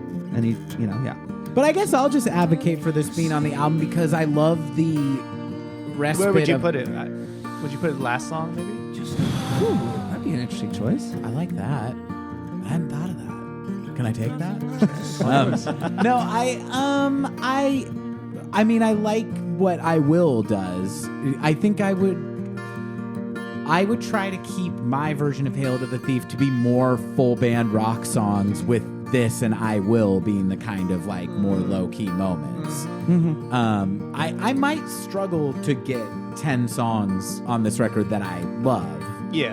But, I'd be okay. I think probably in my version of it that has this on it, I probably would keep something like Myxomatosis on it just because it's driving. Mm-hmm. And it would make this a nice break. So yeah, maybe like second to last. Like sure. I could see you go like Scatterbrain, Myxomatosis, this, Wolf at the Door. I don't think you mess with Wolf at the Door being your closer, which, if I'm not mistaken, that was still your closer, right, Jesse? Wolf at the Door? Yes. So, yeah, I think that's a really nice note Tom's to end as on. well. Oh, yeah, great. Okay, he awesome. finally came to his senses. Finally came to his senses. But I'm sure that there would be something for the boys to do on that song, too. And I think it's so special and pretty and great. That don't need it. Ed, gotta make get room out for of it. here. We don't need a shaker on this one. That would actually maybe work a little bit. What do we got here? This is a live B-side called Fog Again. And Well, this is a song Fog that they did before. Sure. It was on another B-side from Oh, is it on the Amnesia. Kid A? Amnesiac, Sessions? yeah. Uh-huh. Amnesiac. That and Cut Tooth. Yeah. Yeah. Oh, so that's why it's Fog. I really love this song, actually. Mm-hmm. I do, too. But Me I don't too. consider it part of this. Yeah. There's no place for it on Hail to the Thief, but my gosh, is it It's beautiful. really beautiful, and it makes me a little bit full of emotion. But there's no place on it in Hail to the Thief because why? It's too pretty. Okay. Isn't that maybe what it needs? I just think this sounds so disconnected from everything get else. that. It would sound weird. I Sure. think some songs, like it's true for Radiohead, but a lot of bands, it's better as a B-side, right? It's better Yeah. kind of floating out in its little orbit. I mean, I definitely get the like Spinning Plates YS version feelings a little bit, just with the piano playing. And it Playing feels at a older. very odd rhythm. It feels older than Amnesiac. I feel like this is like in between OK Computer and Kid A little bit. I could see I don't that. know. Yeah, it sounds like a fairly simple song. I also, here's the thing though. Now a point for putting it on. This ends with talking. So we keep 2 + 2 = 5 at the beginning. That's a nice way to start. Or wait, what is it? That's a nice way to start, Johnny. And then Good night, everybody. Thank you. we've hailed to the thief, haven't we? Yeah. No. Sorry, it was considered and rejected. Believe me. You think I'm just... I looked at all these B-sides, my friend. Jesse did his homework. I did. You didn't miss anything. I don't think so. Unless there's anything specific that you guys Was there want anything me to else on the play. B-sides? There's Where Bluebirds Fly, which That's I another believe one is I tried. more electronic noise. I don't think it works. I mean, it's okay. I like it, but it's not for the album. So Jesse, like I was saying, I really, really like your re-edit to 10 tracks. Where I would differ slightly is on there, but I think that it just becomes more of a little bit less of a what can sometimes feel a bit of a burdensome album to get through. And I could not disagree with Tom more, and I really, really like your selection. Those are my closing thoughts. Well, let me ask a question, and this is to the whole room. Okay. How do we forgive Ed and Phil for how they sequenced this album? Should they be punished? Should they be fired from Radiohead? Or was this just... I think they have been.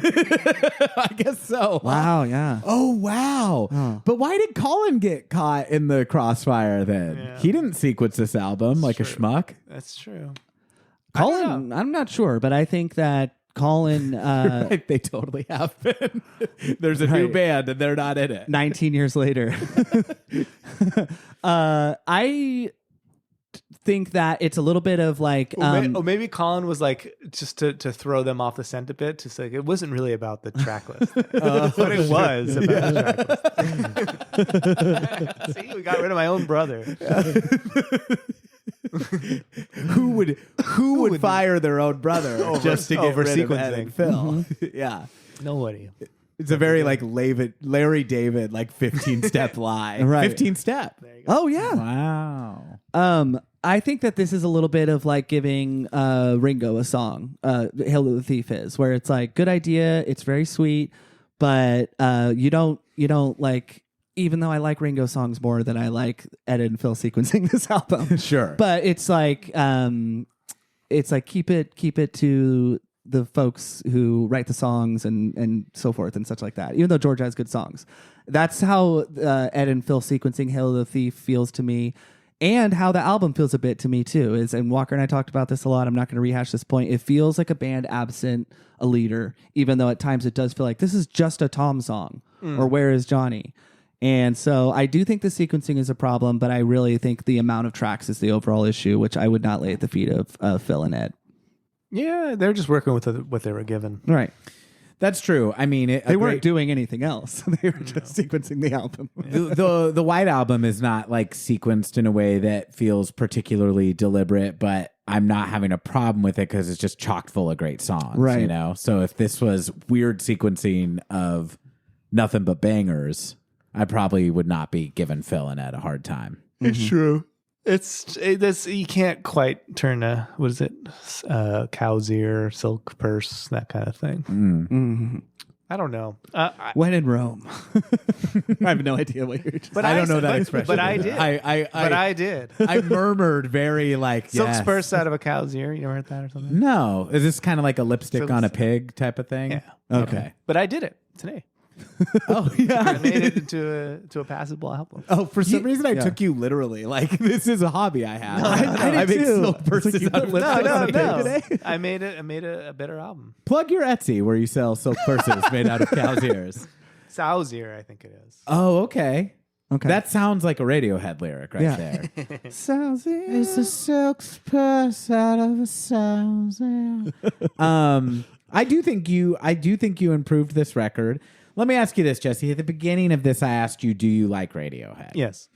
Do you still like them now after having to talk about them this much with the likes of me and Zach? Very nervous about how I'm going to sound. You but, sounded great, buddy. I do like Radiohead. I do recognize there's more. I think I let them in and hold a space in my heart, but my heart is bigger now, hopefully. So I like more things. I think I was a little bit obsessed with them at a certain time. And Right.